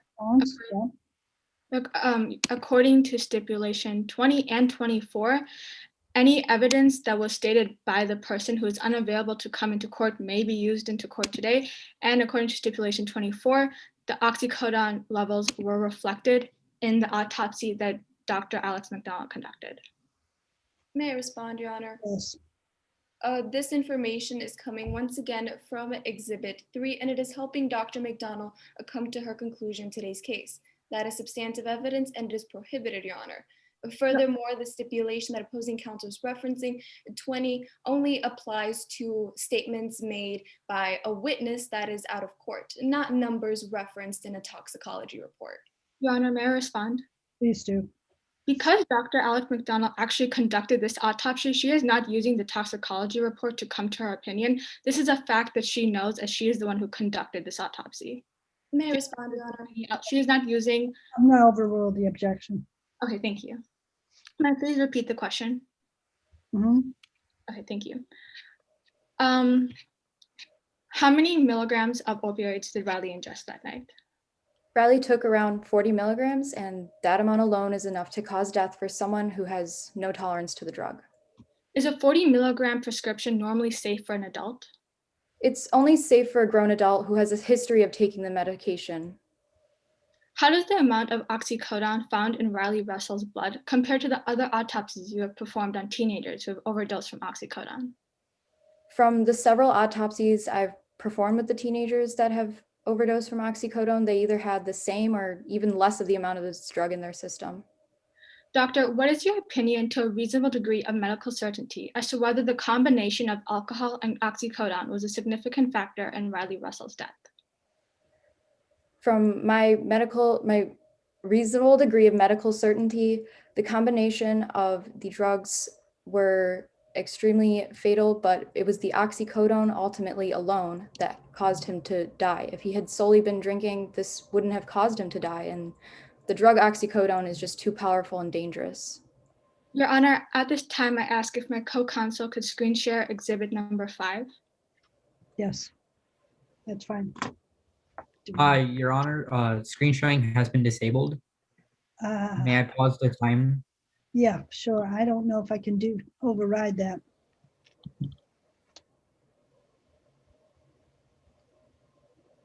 If you're the host, you can find the security setting on the bottom of your screen. But I see more. See, this is not my Zoom, so I don't think I can do it. Let me go ahead. Ma'am, it says you're the host. I'm aware of it.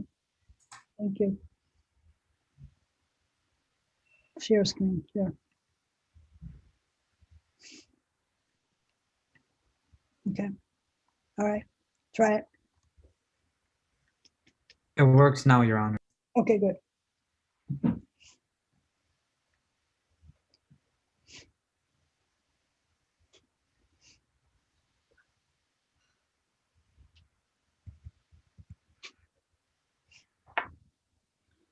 Thank you. What is this? This is a transcript of the 911 call that occurred on the night that Riley Russell had died. Are these a fair and accurate representation of what you reviewed? Yes. Has it been altered in any way? No. Could you please identify who caller number 1 is? Caller number 1 is Jordan Markson. Your Honor, at this time, I ask that People's number 5 for identification to be marked and stricken and moved into evidence as People's number 5 in evidence. Any objection? No objections, Your Honor. So moved. Doctor, would you mind reading the last line caller number 1 says? Yes, I quote, "Oh God, Riley took my grandma's pills. Riley only knew they were there because of me." Thank you. No further questions.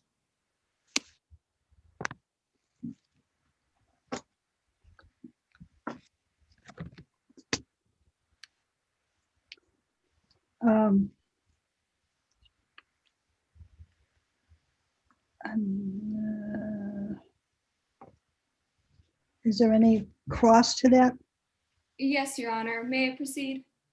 please? Good evening, Dr. McDonald. I'd like to talk about your experience with cystic fibrosis. Can you speak up a little bit more? My apologies, Your Honor. Can the court hear me now? Yes, thank you. Good evening, Dr. McDonald. I'd like to talk to you about your experience with cystic fibrosis. You're a medical examiner, right? Yes. You went to medical school, true? Yes, that's correct. And you completed an internship, right? Yes. But during all of your training, you never treated any living patients, true?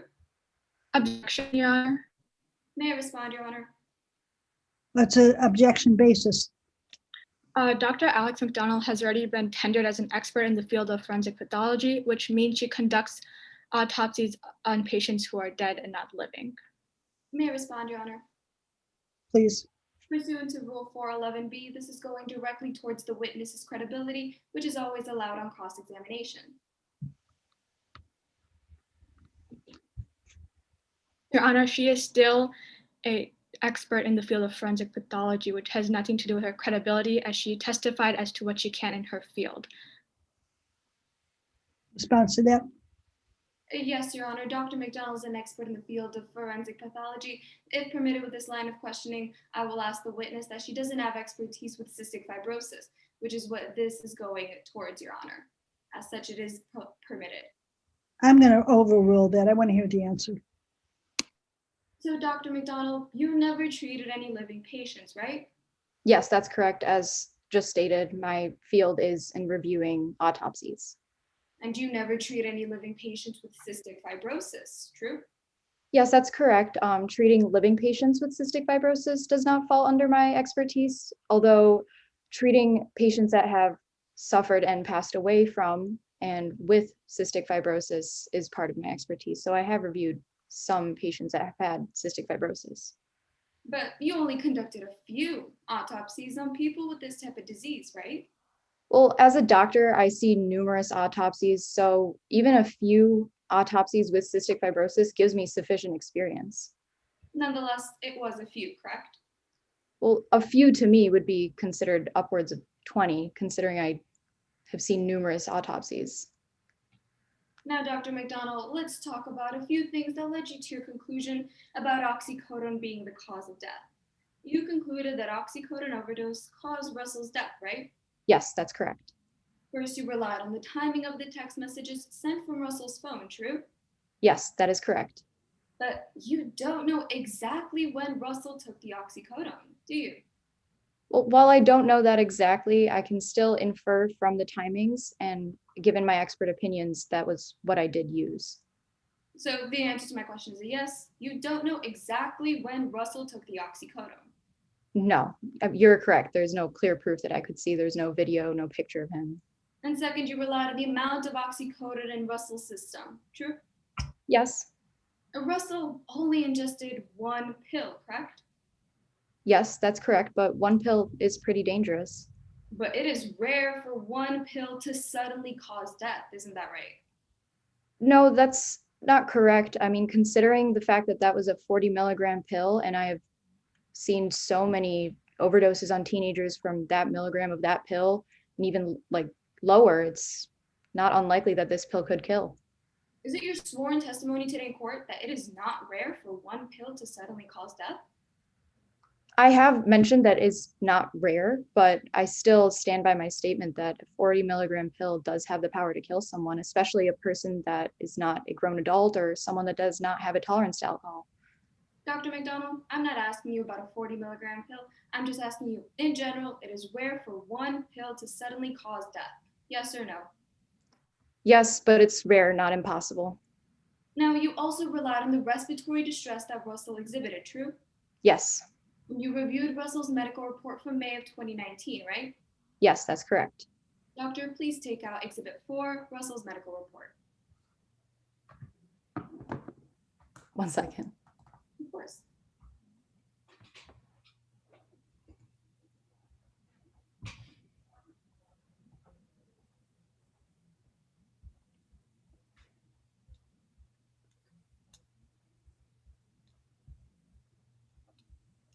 I now have it in front of me. Thank you. Your Honor, let the record reflect that the witness is referencing Exhibit 4. Noted. And Your Honor, at this time, I would like to enter Exhibit 4 into evidence. Objection. Basis. There is no grounds on what this exhibit is or why this exhibit is being used today in court. May I respond, Your Honor? You may. Pursuant to stipulation 20, no foundation needs to be laid in order for the exhibit to come into evidence. Pursuant to stipulation 21. I also object to hearsay. Have you no response to her objection? Can you respond to her question? My apologies, Your Honor. Are you talking to me? No, I'm sorry. I'm talking to you. Yes. What was the question? I asked you to respond to what she said. Oh, I stand by my objection that there have been no grounds to what Exhibit 4 is. Okay, I'm going to sustain. Now, Dr. McDonald, the exhibit that you have pulled up is a copy of Russell's medical report from May of 2019, true? Yes, that's true. And you reviewed this along with other exhibits when coming to your conclusion, correct? Yes, that is correct. Your Honor, at this time, I would like to enter Exhibit 4, Riley's medical report, into evidence. Hearing no objections, entered. Now, doctor, I would like to direct your attention to the second paragraph that says current testing. There, you read that Riley's lung function was reduced to 45% of normal, true? Yes. Now, I'd like to direct your attention to the third paragraph, examination. In the third line, you read that Russell had a clear difficulty breathing, right? Yes, that's correct. Thank you, doctor. You can put Exhibit 4 away now. So 1 year ago, Russell already had a poor lung function, true? Yes, this is true. Then over 1 year later, on June 5th, 2020, he suffered from respiratory distress, correct? Yes, but this respiratory distress is consistent by the death of an individual who has overdosed on oxycodone. Dr. McDonald, bring you back to my question. 1 year later, Russell suffered from respiratory distress, true? Yes, that's true. Now let's talk about other potential causes of death. Cystic fibrosis could have been another potential cause of death, true? Under my degree of medical certainty, I don't believe that that's correct. Dr. McDonald, you knew that Riley had cystic fibrosis, true? Yes, this is true. Therefore, it could have been a potential cause of death. It could have been, but in my medical degree of certainty and from my expert opinion and everything that I have reviewed, I don't believe that in Riley Russell's situation that it was a cause of death. Now, nowhere in your affidavit do you state that you can definitively rule out cystic fibrosis as a cause of death. Yes or no?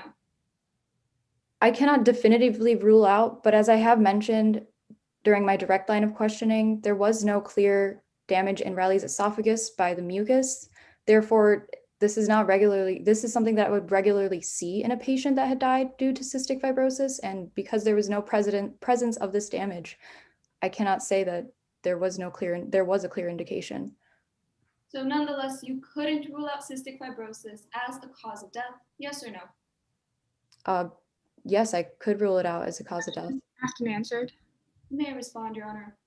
Yes. The witness has not answered the question. I asked her with a yes or no if she could rule out cystic fibrosis as a cause of death, and she went on explaining other things that did not relate to this question. Your Honor, may I respond? Yes. You already said 2 times that she can say with a reasonable degree of medical certainty that cystic fibrosis was not a cause in Riley's death. I'm going to sustain that. Thank you. And Dr. McDonald, you did observe a clear presence of cystic fibrosis while examining Riley's body, true? Yes, this is true. Thank you, Your Honor. I have no further questions. Thank you. Is there any redirect? No, Your Honor. Any recross? No. Do you have anything else, State? The state rests at this time. Thank you. Are you ready, defense? Yes, Your Honor. At this time, the defense would like to call Jordan Markson to the stand. Please raise your right hand. You swear to tell the truth, the whole truth, and nothing but? Yes, Your Honor. Thank you. You may proceed. Can you please introduce yourself? My name is Jordan Markson. I'm 18 years old, and I was just about to head off to Clearwater State, where I actually received a small academic scholarship. How are you involved in today's case? My friend Riley Russell, he recently passed away, and in today's case, I'm being charged with giving Riley pills that belong to my grandma, or as I would like to call her, Nana. But Riley was my friend, and I would never want to do anything that would hurt him. Can you tell us a bit more about Riley? Of course. Riley and I, we met during our senior year during calculus class, and we really hit it off. When I got closer to him, I found out that he had this really serious disease, cystic fibrosis. Do you know if Russell had an inhaler to help with the cystic fibrosis?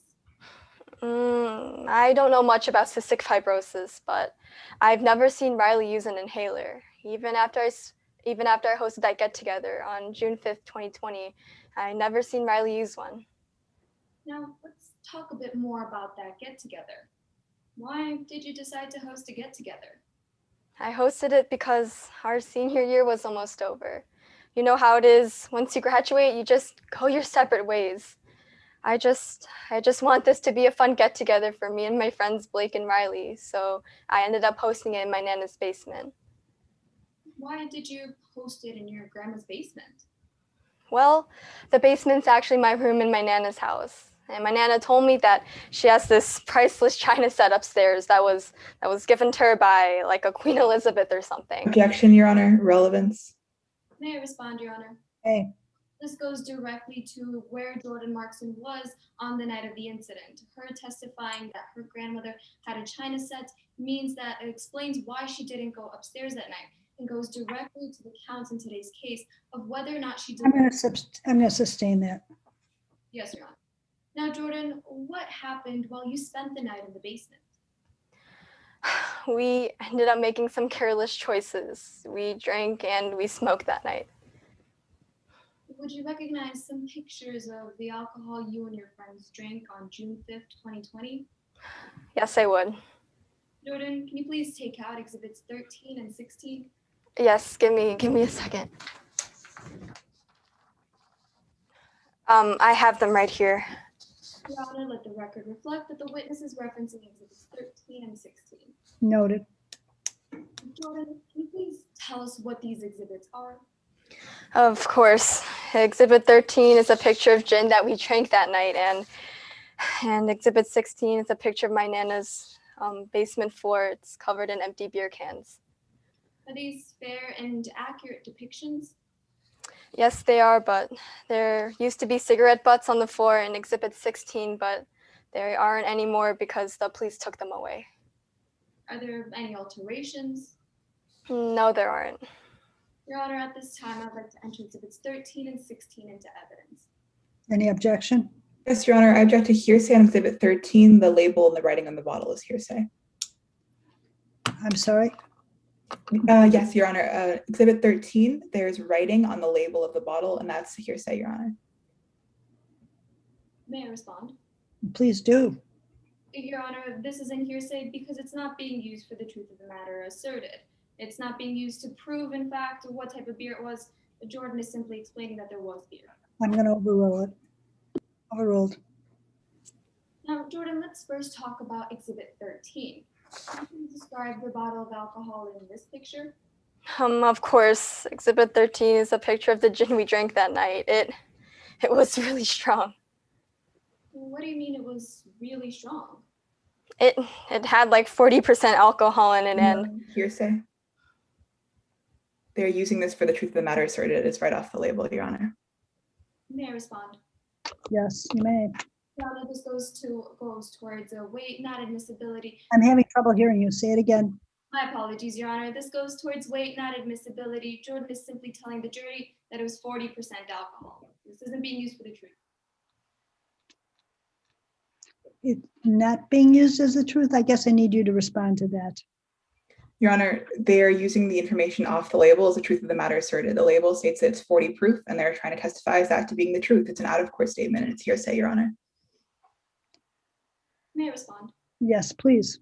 Jordan Markson simply stated that this bottle had 40% alcohol in it. She's not saying that it was in fact or that was exactly how much they drank. She's simply providing the jury with more context so they can understand, Your Honor. I'm going to overrule it. Jordan, would you like me to repeat the question? Yes, please. What do you mean it was really strong? Like I said before, it had 40% alcohol in it, and honestly, it didn't taste that good, and it hurt when you even drank it. Thank you, Jordan. You can put Exhibit 13 away now. And let's look at Exhibit 16. Can you please tell us about the alcohol in this picture? Yeah, of course. It's empty beer cans on the floor. You got Miller Lite, Oktoberfest, and Uglaris. There were also cigarette butts next to the alcohol in the picture, but I saw the cops take them away, and I don't know why. Do you remember how many cigarette butts there were before the cops took them away? I can't say for sure how many, but I remember after we smoked that night, they covered the entire floor. Thank you, Jordan. You can put Exhibit 16 away now. So what happened after you drank alcohol and smoked cigarettes that night? I remember passing out on the couch, but in the middle of the night, I woke up to Riley making these choking and gurgling sounds. It was terrifying. He was just laying there, and it sounded like he couldn't breathe. I know this is difficult for you to talk about. Are you okay to continue? Yeah. When I saw Riley on the floor like that, I rushed over to him, and I knew I had to call 911. What did you say during the 911 call? Objection. This question calls for hearsay, Your Honor. May I respond? You may. 8032, this is an exception to hearsay, excited utterance. I'm going to overrule it. I want to hear the answer. Jordan, what did you say during this 911 call? I told the dispatcher that Riley wasn't breathing and that there was an accident. What did you mean by there was an accident? I found my Nana's pills next to Riley, and I know I never gave them to him, so I don't know how they got there. Did you tell the dispatcher anything else? I also told the dispatcher Riley took my Nana's pills. Riley only knew they were there because of me. What did you mean by Riley only knew they were there because of me? Earlier that night, Riley asked me if my Nana had anything fun to try in the house. I was confused, so I asked him what he meant. He clarified, saying that he meant pills. Did your grandma have any pills in the house? She did, but I don't know what they even were and even where she put them. All I know is that she took them before she ate, so I really didn't think much about them. What happened after you ended the 911 call? After what seemed like forever, the EMT finally arrived, and she performed CPR and gave Riley some type of shot, but none of those seemed to be working. And the cops arrived and asked us some questions, and I just told him the truth. Well, then what is the truth? The truth is, Riley and I made careless choices like smoking cigarettes and drinking alcohol. But I know I never would give Riley my Nana's pills. I don't know of when he got them or from where. Riley was my friend and would never want to do anything that would hurt him. Thank you, Your Honor. I have no further questions.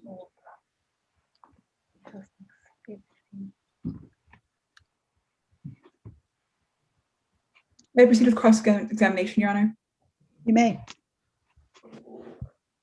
Ms. Markson, you've drank alcohol before, haven't you? I have. You've smoked weed? Yeah, I have before. You've even given your weed to your friends before, haven't you? Objection, Your Honor. Improper character evidence may be heard. I want to hear why you want to hear that. May I respond, Your Honor? Sure.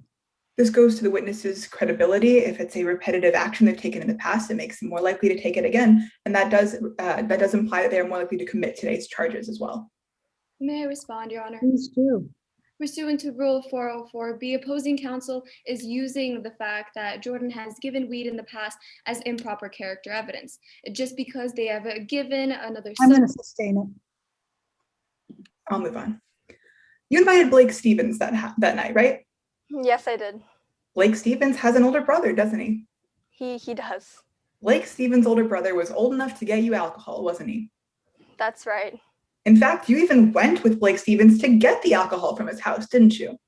I did. It was one of the careless choices I made that night. You also invited Riley that night, right? I did. And you, Riley, and Blake went into the basement of your grandmother's house that night, true? Yeah, we did. You knew that your grandmother never went into the basement, didn't you?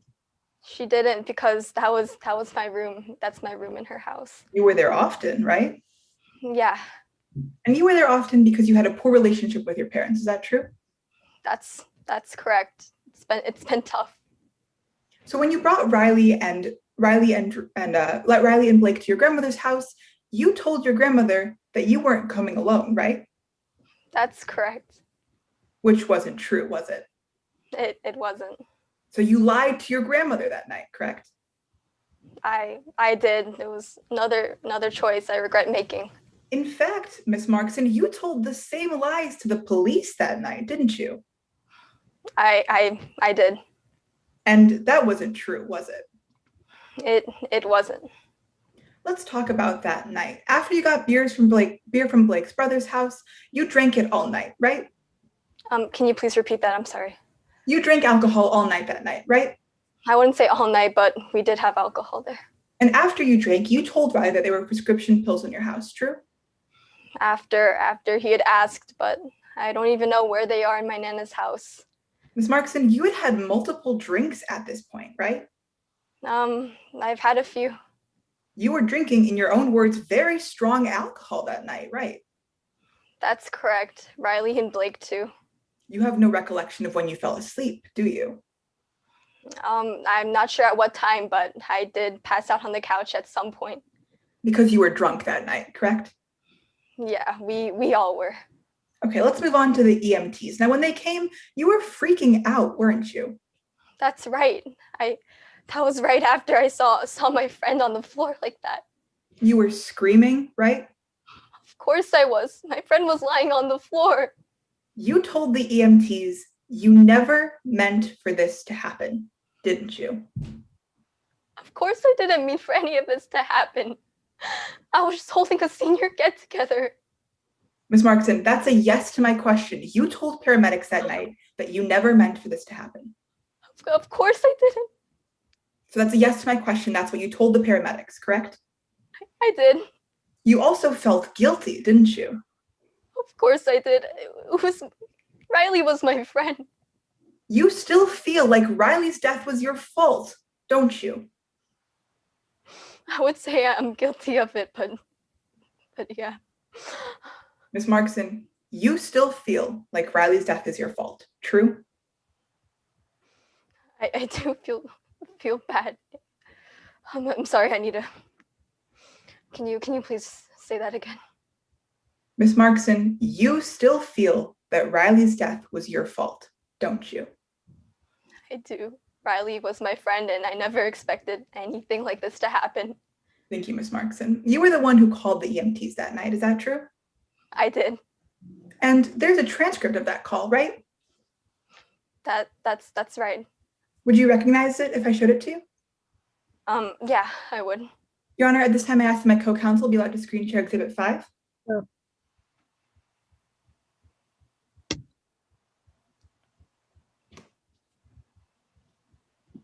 Jordan, you were exhibit, oh, my apologies. Co-counsel, is it possible to get the exhibit up there, please?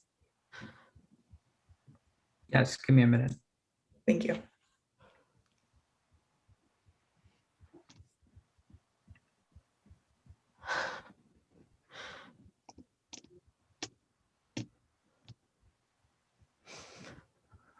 My apologies for the technical difficulties. Ms. Markson, you are caller 1 in this phone call, right? By the looks of it, yeah. And that's a fair and accurate description of what you said to EMTs in dispatch that night, right? That's correct. Please follow along with me as I read aloud. Oh God, Riley took my grandmother's pills. They never would have known they were there. They only knew they were there because of me. Ms. Markson, you told this to EMTs that night, didn't you? That's right, but like I said before, I don't even know where my Nana put the pills. No further questions, Your Honor. Thank you. Any redirect? And nothing based on that, Your Honor. May the witness be excused. Certainly. Thank you. Do you have any further witnesses? Yes, Your Honor. At this time, defense calls Dr. Taylor Smith.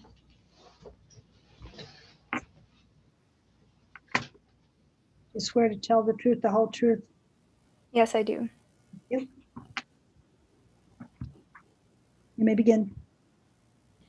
Please state your name for the record of the court. Good evening. I am Dr. Taylor Smith. Where do you currently work, doctor? I currently work at the Chicago Institute of Pulmonary Medicine and as a professor of pulmonary diseases, lung diseases, at the University of Chicago. I frequently lecture on the care and treatment of cystic fibrosis, a pulmonary disease. How did you come to work in the field of pulmonary diseases? I first became interested in this field because my younger brother, Victor, died of cystic fibrosis.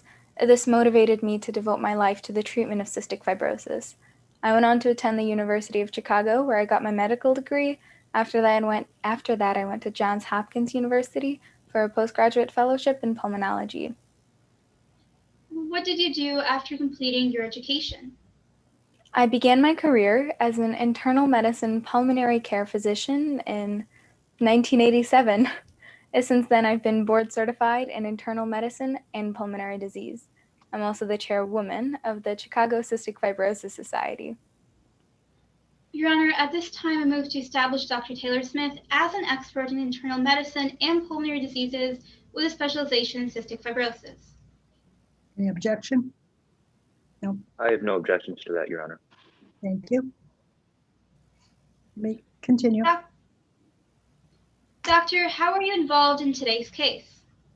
Because of my background, I was asked to review the case materials and provide my expert opinion on Riley Russell's cystic fibrosis and what caused his death.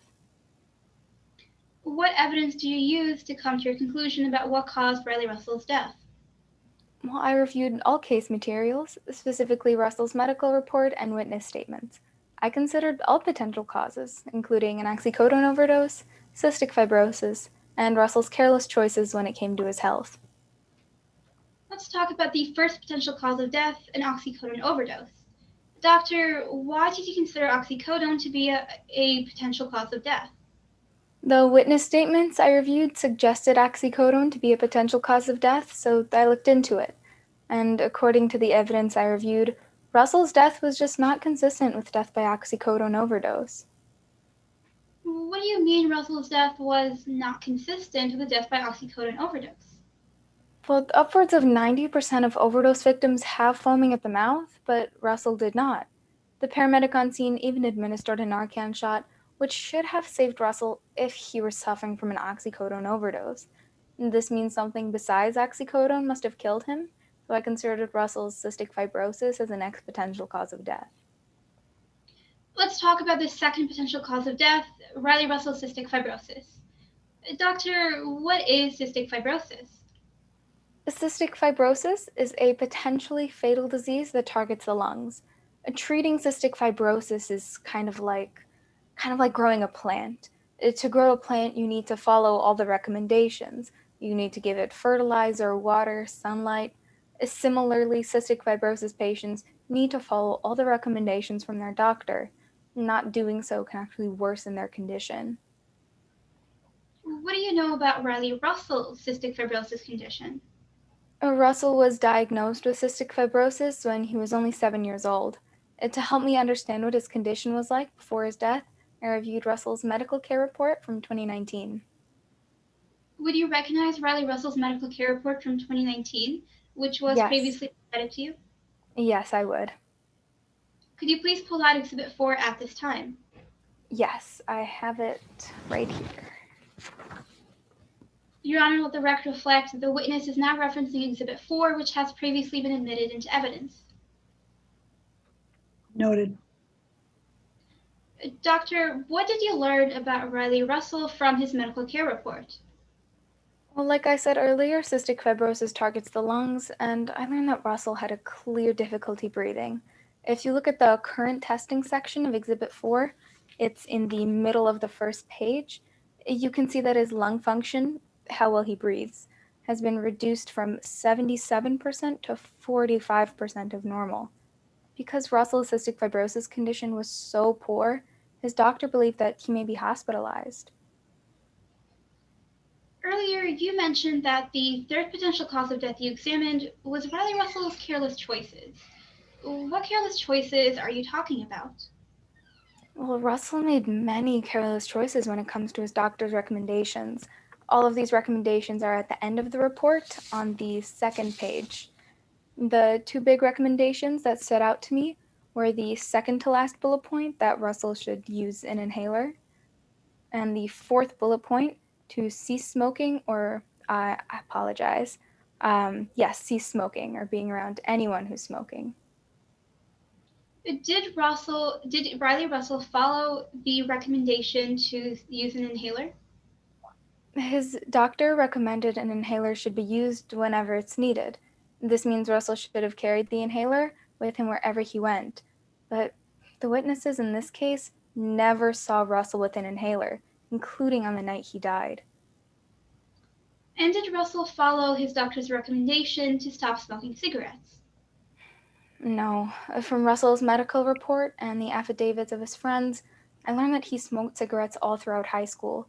There's also evidence to indicate he was smoking on the night he died because of the testimony of eyewitnesses and because his DNA was found on multiple cigarette butts. And unfortunately, smoking wasn't the only careless choice that Russell made that night.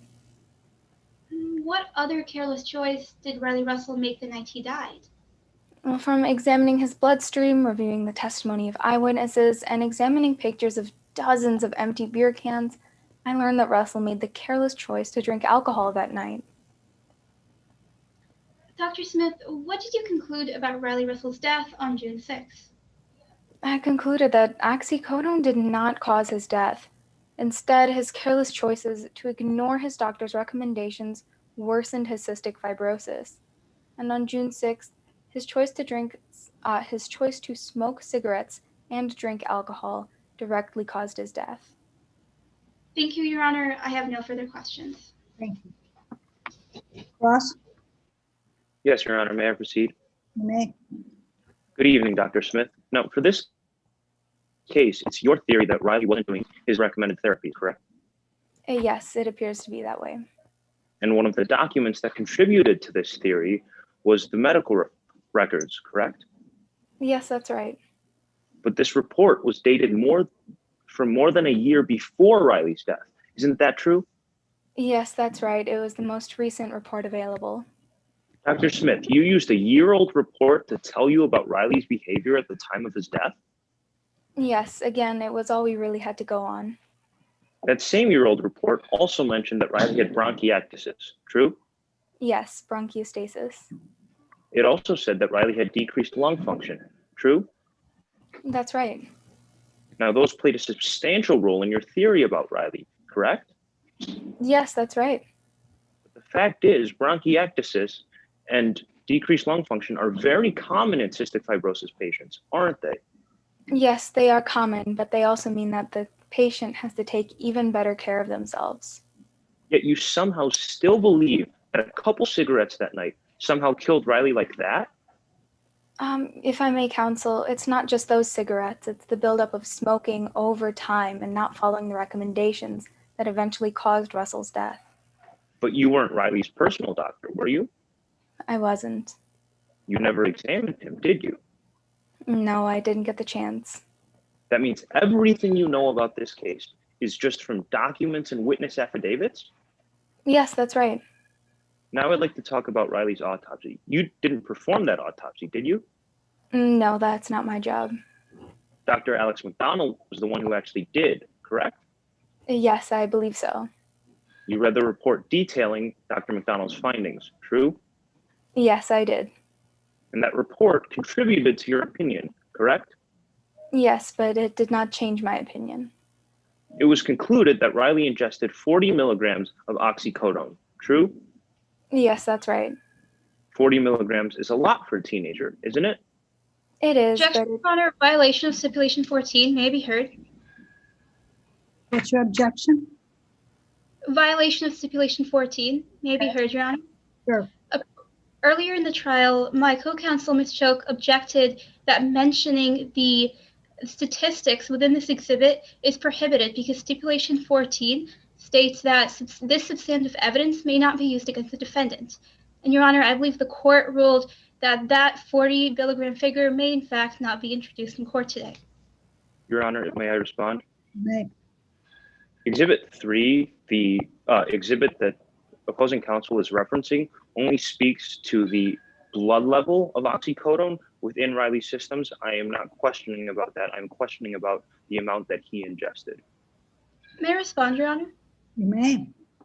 The exhibit opposing counsel is using does in fact contain the level of oxycodone, and as they are referencing this, it is prohibited under Rule Stipulation 14 and the court case of Bullcoming v. New Mexico. I am not questioning about the level of oxycodone in the decedent's blood, but rather the amount that the decedent ingested, which is not within the purview of Exhibit 3. I'm going to overrule it. I want to hear the answer. May I repeat my question, Your Honor? Please do. It was concluded that Riley ingested 40 milligrams of oxycodone, correct? Yes, that's right. 40 milligrams is a lot for a teenager, isn't it? Yes, it can be, but it's still within the normal therapeutic dosage. Dr. McDonald noted that the normal starting dose for an adult is 10 to 20 milligrams. Isn't that true? That's right. 40 milligrams is even more dangerous for teenagers without a tolerance to oxycodone, correct? Yes, it can be. There was no evidence to suggest that Riley had a tolerance to oxycodone, was there? There isn't, but I couldn't tell you for sure if he had. Dr. McDonald also found fluid in Riley's lungs, true? That's right. This fluid forms when the heart isn't functioning properly, correct? It can, but it's also a complication of cystic fibrosis at times. Dr. Smith, but that was a yes to my question? Yes, that's right. Opiates such as oxycodone slow the heart down, don't they? Yes, they do. That means oxycodone can cause that buildup of fluid in the lungs, true? It can, but also the lungs shutting down would cause the heart to shut down as a result of the cystic fibrosis. That slowing of the heart from oxycodone has been known to cause respiratory failure. Is that true? Yes, that's right. Dr. Smith, you are saying that oxycodone can cause death by respiratory failure? Yes, it can. Riley died because of respiratory failure, didn't he? He did, but I concluded this was from cystic fibrosis, not from the oxycodone. I have no further questions, Your Honor. Thank you. Any redirect? Nothing based on that, Your Honor. May the witness please be excused? Absolutely, yes. Thank you. And Your Honor, at this time, the defense rests its case. Thank you. State, are you ready for closing?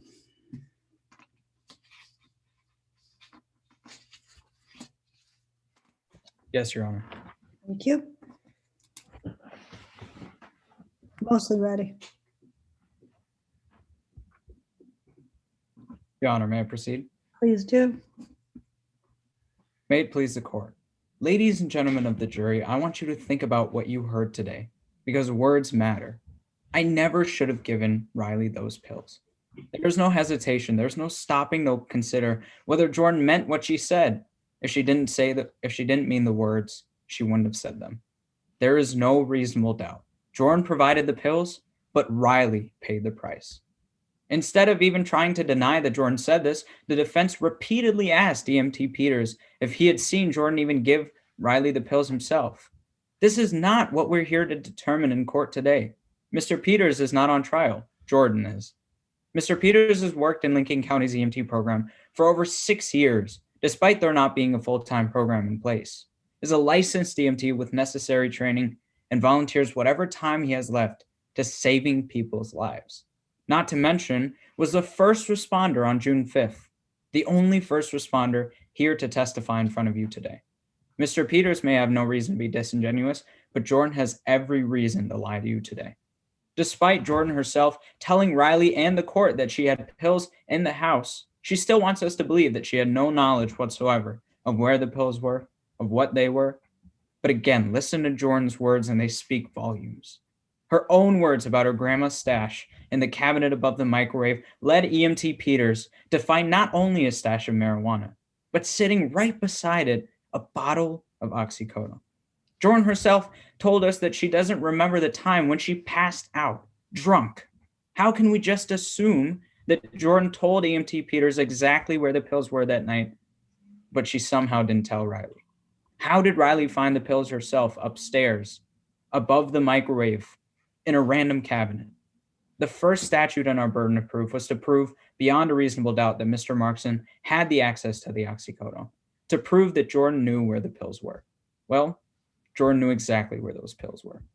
Our second statute was to prove that this access to oxycodone, that giving this oxycodone to Riley, directly resulted in Riley's untimely death.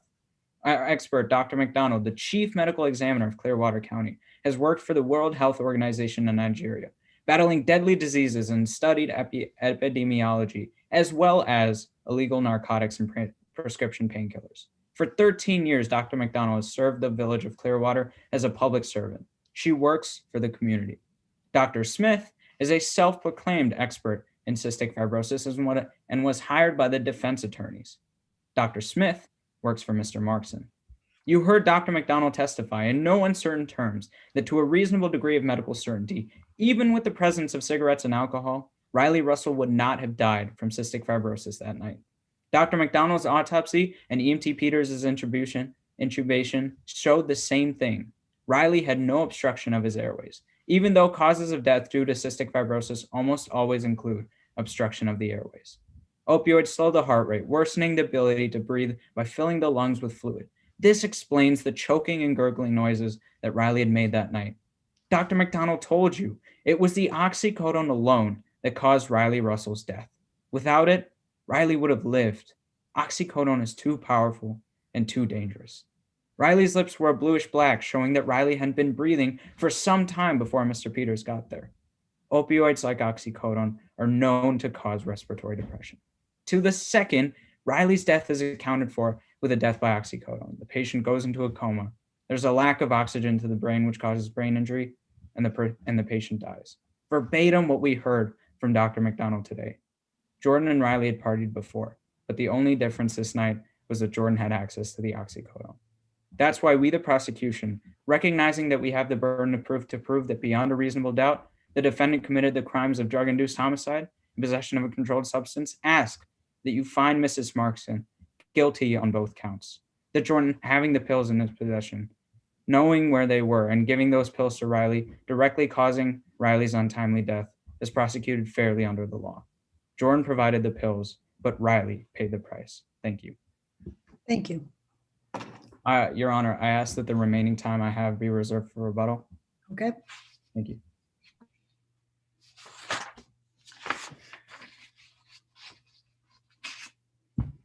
Defense?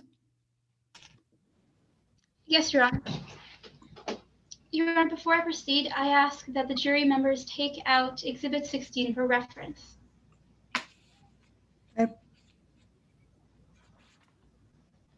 May I proceed, Your Honor? Please do. May it please the court, opposing counsel, members of the jury. Careless choices. This case really comes down to one thing: Riley Russell's careless choices. He continuously ignored his doctor's recommendations to use an inhaler and to stop smoking cigarettes. And on June 6th, he made an additional careless choice to drink alcohol and continue smoking cigarettes. And that choice killed him. We'd like to take a moment to acknowledge the tragedy of what happened and express our condolences to Riley Russell's family. And the prosecution carried the burden of proof in today's case, the highest burden in our legal system, and they had to prove to you today beyond a reasonable doubt that Jordan Markson is guilty of 2 counts. First, they had to prove Jordan knowingly possessed the controlled substance oxycodone. Second, they had to prove that Jordan is guilty of a drug-induced homicide by proving each of 3 elements: that Jordan gave Russell pills, that Russell took these pills, and that Russell died because he took these pills. But if you find that the prosecution cannot prove each of these elements, you cannot find Jordan guilty. Now, we, as a defense, had no burden, meaning we didn't have to prove anything to you today. But we did. We called 2 witnesses to the stand. Jordan Markson took the stand first and explained that she didn't know where the oxycodone pills were that night. Instead, Riley Russell found the pills himself and took them. But that one pill did not cause his death. The medical professional and cystic fibrosis expert, Dr. Taylor Smith, took the stand next and explained that Riley Russell's death was just not consistent with a death by oxycodone overdose at all. So what did cause Russell's death? Well, let's take a look at the facts. Riley Russell's lung function had decreased to 45% of normal capacity. This means his cystic fibrosis damaged his body so much he was on the verge of death. But to prevent this and take care of himself, Russell simply had to follow his doctor's recommendations. So what did Russell do? Well, Russell made the first careless choice by not using an inhaler. No one ever saw Russell use an inhaler. Not Avery Peters, not Jordan Markson, no one. And Russell made another careless choice by continuing to smoke cigarettes, despite his doctor warning him that smoking cigarettes can cause an early death. He was even found surrounded by cigarette butts with his DNA on them. Eyewitnesses reported seeing him smoking throughout high school, including the night he died.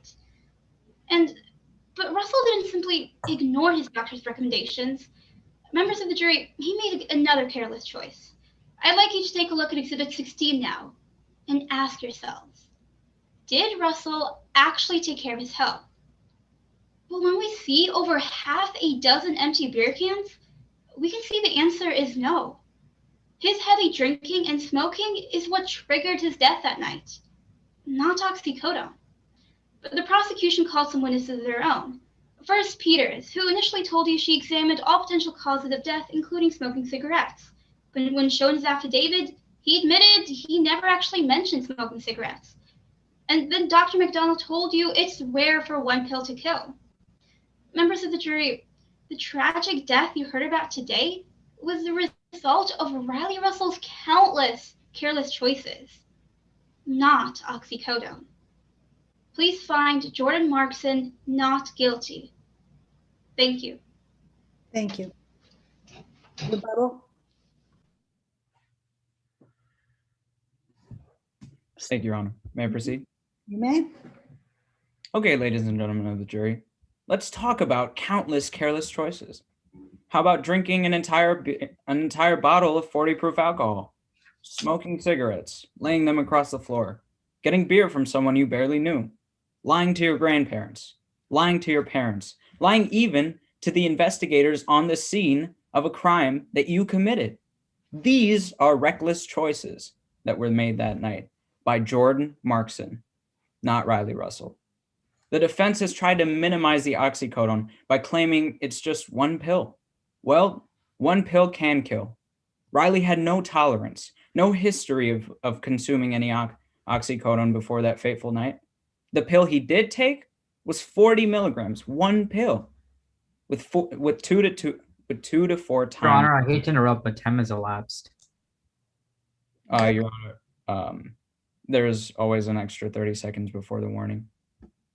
I don't know that rule. Is that correct rule?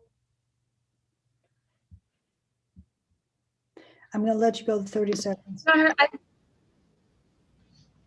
I'm sorry, were you going to speak, Ms. Ishu? You going to speak? Yes, Your Honor. Would you like me to answer your question? Yes, because I don't know the answer. I don't have those rules. Sorry. Yes, Your Honor, no worries. Pursuant to page 33, section 10 of the ISBA handbook, opposing counsel is permitted an extra 10 seconds of courtesy time. Thank you. Is it 10 seconds? 10 seconds as it is? Yes, Your Honor. Okay. Follow Jordan's own words. Jordan can lie to her grandmother. She can lie to her parents and even lie to the police. But mincing the words she said outside of the court. Not now. Mrs. Markson is right. She never should have given Riley the pills. Thank you. Thank you. Defense, you have anything? Rebuttal? No, Your Honor. The defense rebuttal is not included under this jurisdiction. Thank you. Thank you for the answer. I appreciate it. God, you guys did a great job. Whew. All of you, great job, great job, great job. I'm going to ask you to put yourselves on the screen so we can see you, and then I want you to hear what the lawyers have to say to you today. So, who would like to start? Jump in really quick. I'm sorry? I'll jump in really quick. Hi, everybody. I'm Ed Hartman. I'm an attorney with the Department of Labor. You did a fantastic job. I mean it, every one of you.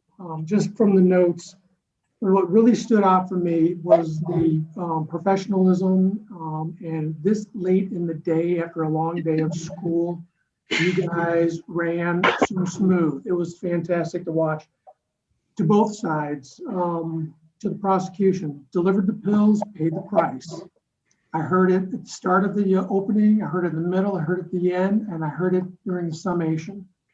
To the defense, careless choices, countless careless choices. Same thing with you. You all stayed on your message and you drove the point home that you wanted to make. Everybody did a great job. The expert witnesses and witnesses in general, I said this to the last group, you have a lot to remember. You did an amazing job and were very smooth. I'll point out the one, is it Ms. Korzunski? You were brutal on cross, just devastating. So great job. But you all did a great job, so smooth, and I'm proud of all of you. And if nothing else, I hope you consider doing this later on in life. You've proved yourself very capable. Thank you. Thank you, Edward. Tracy? I agree with Mr. Hartman. You guys were awesome. And for us to be so late in the day, like he said, I'm so impressed with you. Your passion, your zealous advocacy, all of that was definitely coming through. The witnesses, the one who portrayed Jordan, you had me almost crying. I was like, wow, really good. So you're either going to be a lawyer or maybe an actress. I don't know. You could probably pull off. Same thing. Thank you. Yeah, you were really convincing. Like, honestly, you really should consider going into maybe acting, honestly. So I really enjoyed it. And I'm sure this is probably not politically correct these days, but I really have to say it was so awesome to see all the women on here. Like, you guys were just awesome. When I started law school, 20 some years ago now, I was only there were only 11 women in my section of law school. So just to see women and all of you on here, nothing against the guys, but I'm just saying I was thrilled to see you. And I hope that some of you do consider a career in law, because I love seeing the new attorneys getting sworn in and coming through. I know you guys are in high school and you still have lots of choices ahead of you, but any of you would make fantastic attorneys. You were dedicated to your position, which I loved. You really knew your facts, which was super impressive. And you knew the rules. I know Ms. Cooper was pretty impressed that you could pull out those rules like that. We get put on the spot sometimes in court, and it's the worst when the judge asks you, "Where'd you get that from?" And you're like, "I don't know." So you guys knew, which was even better. So great job to all of you. Honestly, I just finished doing your scoring ballot, and it was so hard for me. There's 1 point between each of you. Just fantastic job overall. Great. Kelly? So I'm Kelly Peterson. I'm an attorney who practices estate planning and estate administration. I don't go to court very often anymore. I know that I don't know if it's because it's Zoom this year or what it is, but the last trial we had too, like nobody missed a beat. You guys rolled with the punches. I know when people object to your line of questioning, like it's terrifying, and you have to like, you're moving on to the next question, and then you get an objection and you have to think through it and explain, defend. So you guys were very quick on your feet. Everyone did an awesome job. I had one kind of general comment. There were a couple, I know that normally you stand up, it's kind of formal, but there were a couple people who stood up and it was a little hard to hear you. I didn't hate that some of the attorneys were sitting down. I think it was a little easier to hear and you didn't get quite as distracted by the standing. I thought the state's doctor, I didn't write down names, got lazy, I did it the first time, but the state's doctor, you did a really good job. You had a good grasp on the facts. You were very believable. When the defense's attorney was crossing you, I thought you had really good responses to the attacks on your credibility. I thought the attorney doing the cross did a very nice job too. And I know you wanted the doctor to say that she couldn't rule out cystic fibrosis as a cause of death, and she would not give you that answer. And you kept pushing her a little bit, but she lost a little credibility when she wouldn't just own up to it. So sometimes you don't have to push super hard to absolutely get the answer that you want, because in the process, the witness is going to lose a little credibility. You did say, I think, something at the beginning about how you asked the doctor to address their confusion about the cause of death. There was something you said that was a little condescending. Sometimes it works. Sometimes I'm not crazy about it, but I thought you did a very nice job. Let's see. I agree with Tracy. I thought, Jordan, you did a very nice job. You were emotional, but like it worked.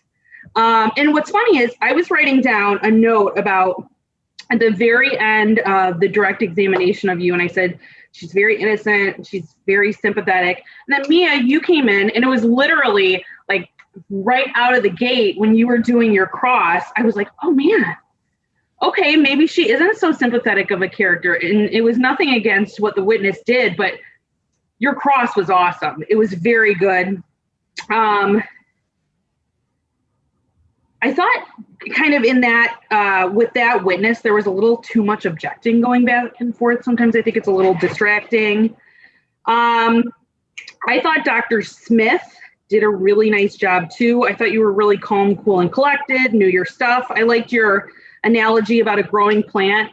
Sometimes when you're dealing with these like sort of scientific complex topics, breaking it down and having some sort of analogy is really helpful. So I thought you did a great job. I thought the cross of Dr. Smith was really good too. Closing arguments were awesome. Mr. Shah, make sure you put your jacket on before you turn on your camera. But I really liked, you have like a very kind of like, I don't want to say casual because it doesn't sound great, but you have I really liked your style. I thought you were really confident. You were easy to follow. You were conversational, which I appreciated. So nice job, everyone. Sorry, it went a little long. Patty,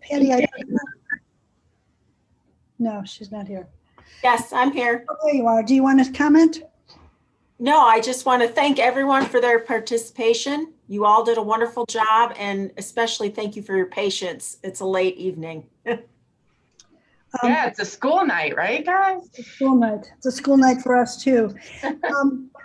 One thing I want to say is I thought you were all very professional. And I love that at the end of all of this, in case you haven't looked at the chat box, you've been complimenting each other. It's very professional. And that's really what you should be doing as colleagues. I can tell you that Tracy Callahan and I have cases with each other and we fight. But we like each other, professional, correct? We respect each other. It just comes with the territory. So it's nice to see that you're doing that too. I have a question, Mr. Shad. Were you guessing at that time frame, or were you just what? No, usually it's actually 30 seconds. Okay, I thought, because I don't have those rules, so I was just curious if you were trying to get it passed. But I want to tell you, your openings were great. I love the roadmap that you laid out, Ms. Schroeder. The roadmap you laid out for your opening was great. The closings were excellent. I love the themes that you do it in the opening and you do it in the closing. That's just a terrific, terrific tool to do. It makes it easy to follow. I don't know how to pronounce your name, CIOC. So, Your Honor. You did a great job. You're unflappable. That was really, really, really good. And Mia, you came out of the gate and like, wow, I didn't expect that. That was good. Really, really good. I mean, all of you, just Ms. Ishu, you just take my breath away. All of you did a great, great job. Aditi, super job. Just, I don't want to forget witness Butirro. Yeah, I was buying your game. That was pretty darn good too. So all good, really great stuff. And I hope you all decide that you like this job. It's I gotta ask a question. So a lot of you guys are at home. Did you like kick your families out? Because there was like no interruption. Text my family to be quiet. And they listen, huh? Okay, well, thank you for all participating. It was just great. And I know that we liked it too. So thank you. Thanks, guys. Bye-bye. Good luck, everybody. Thank you. Have a good night. Great job, everyone. Bye. Good night. Good job, Niles West.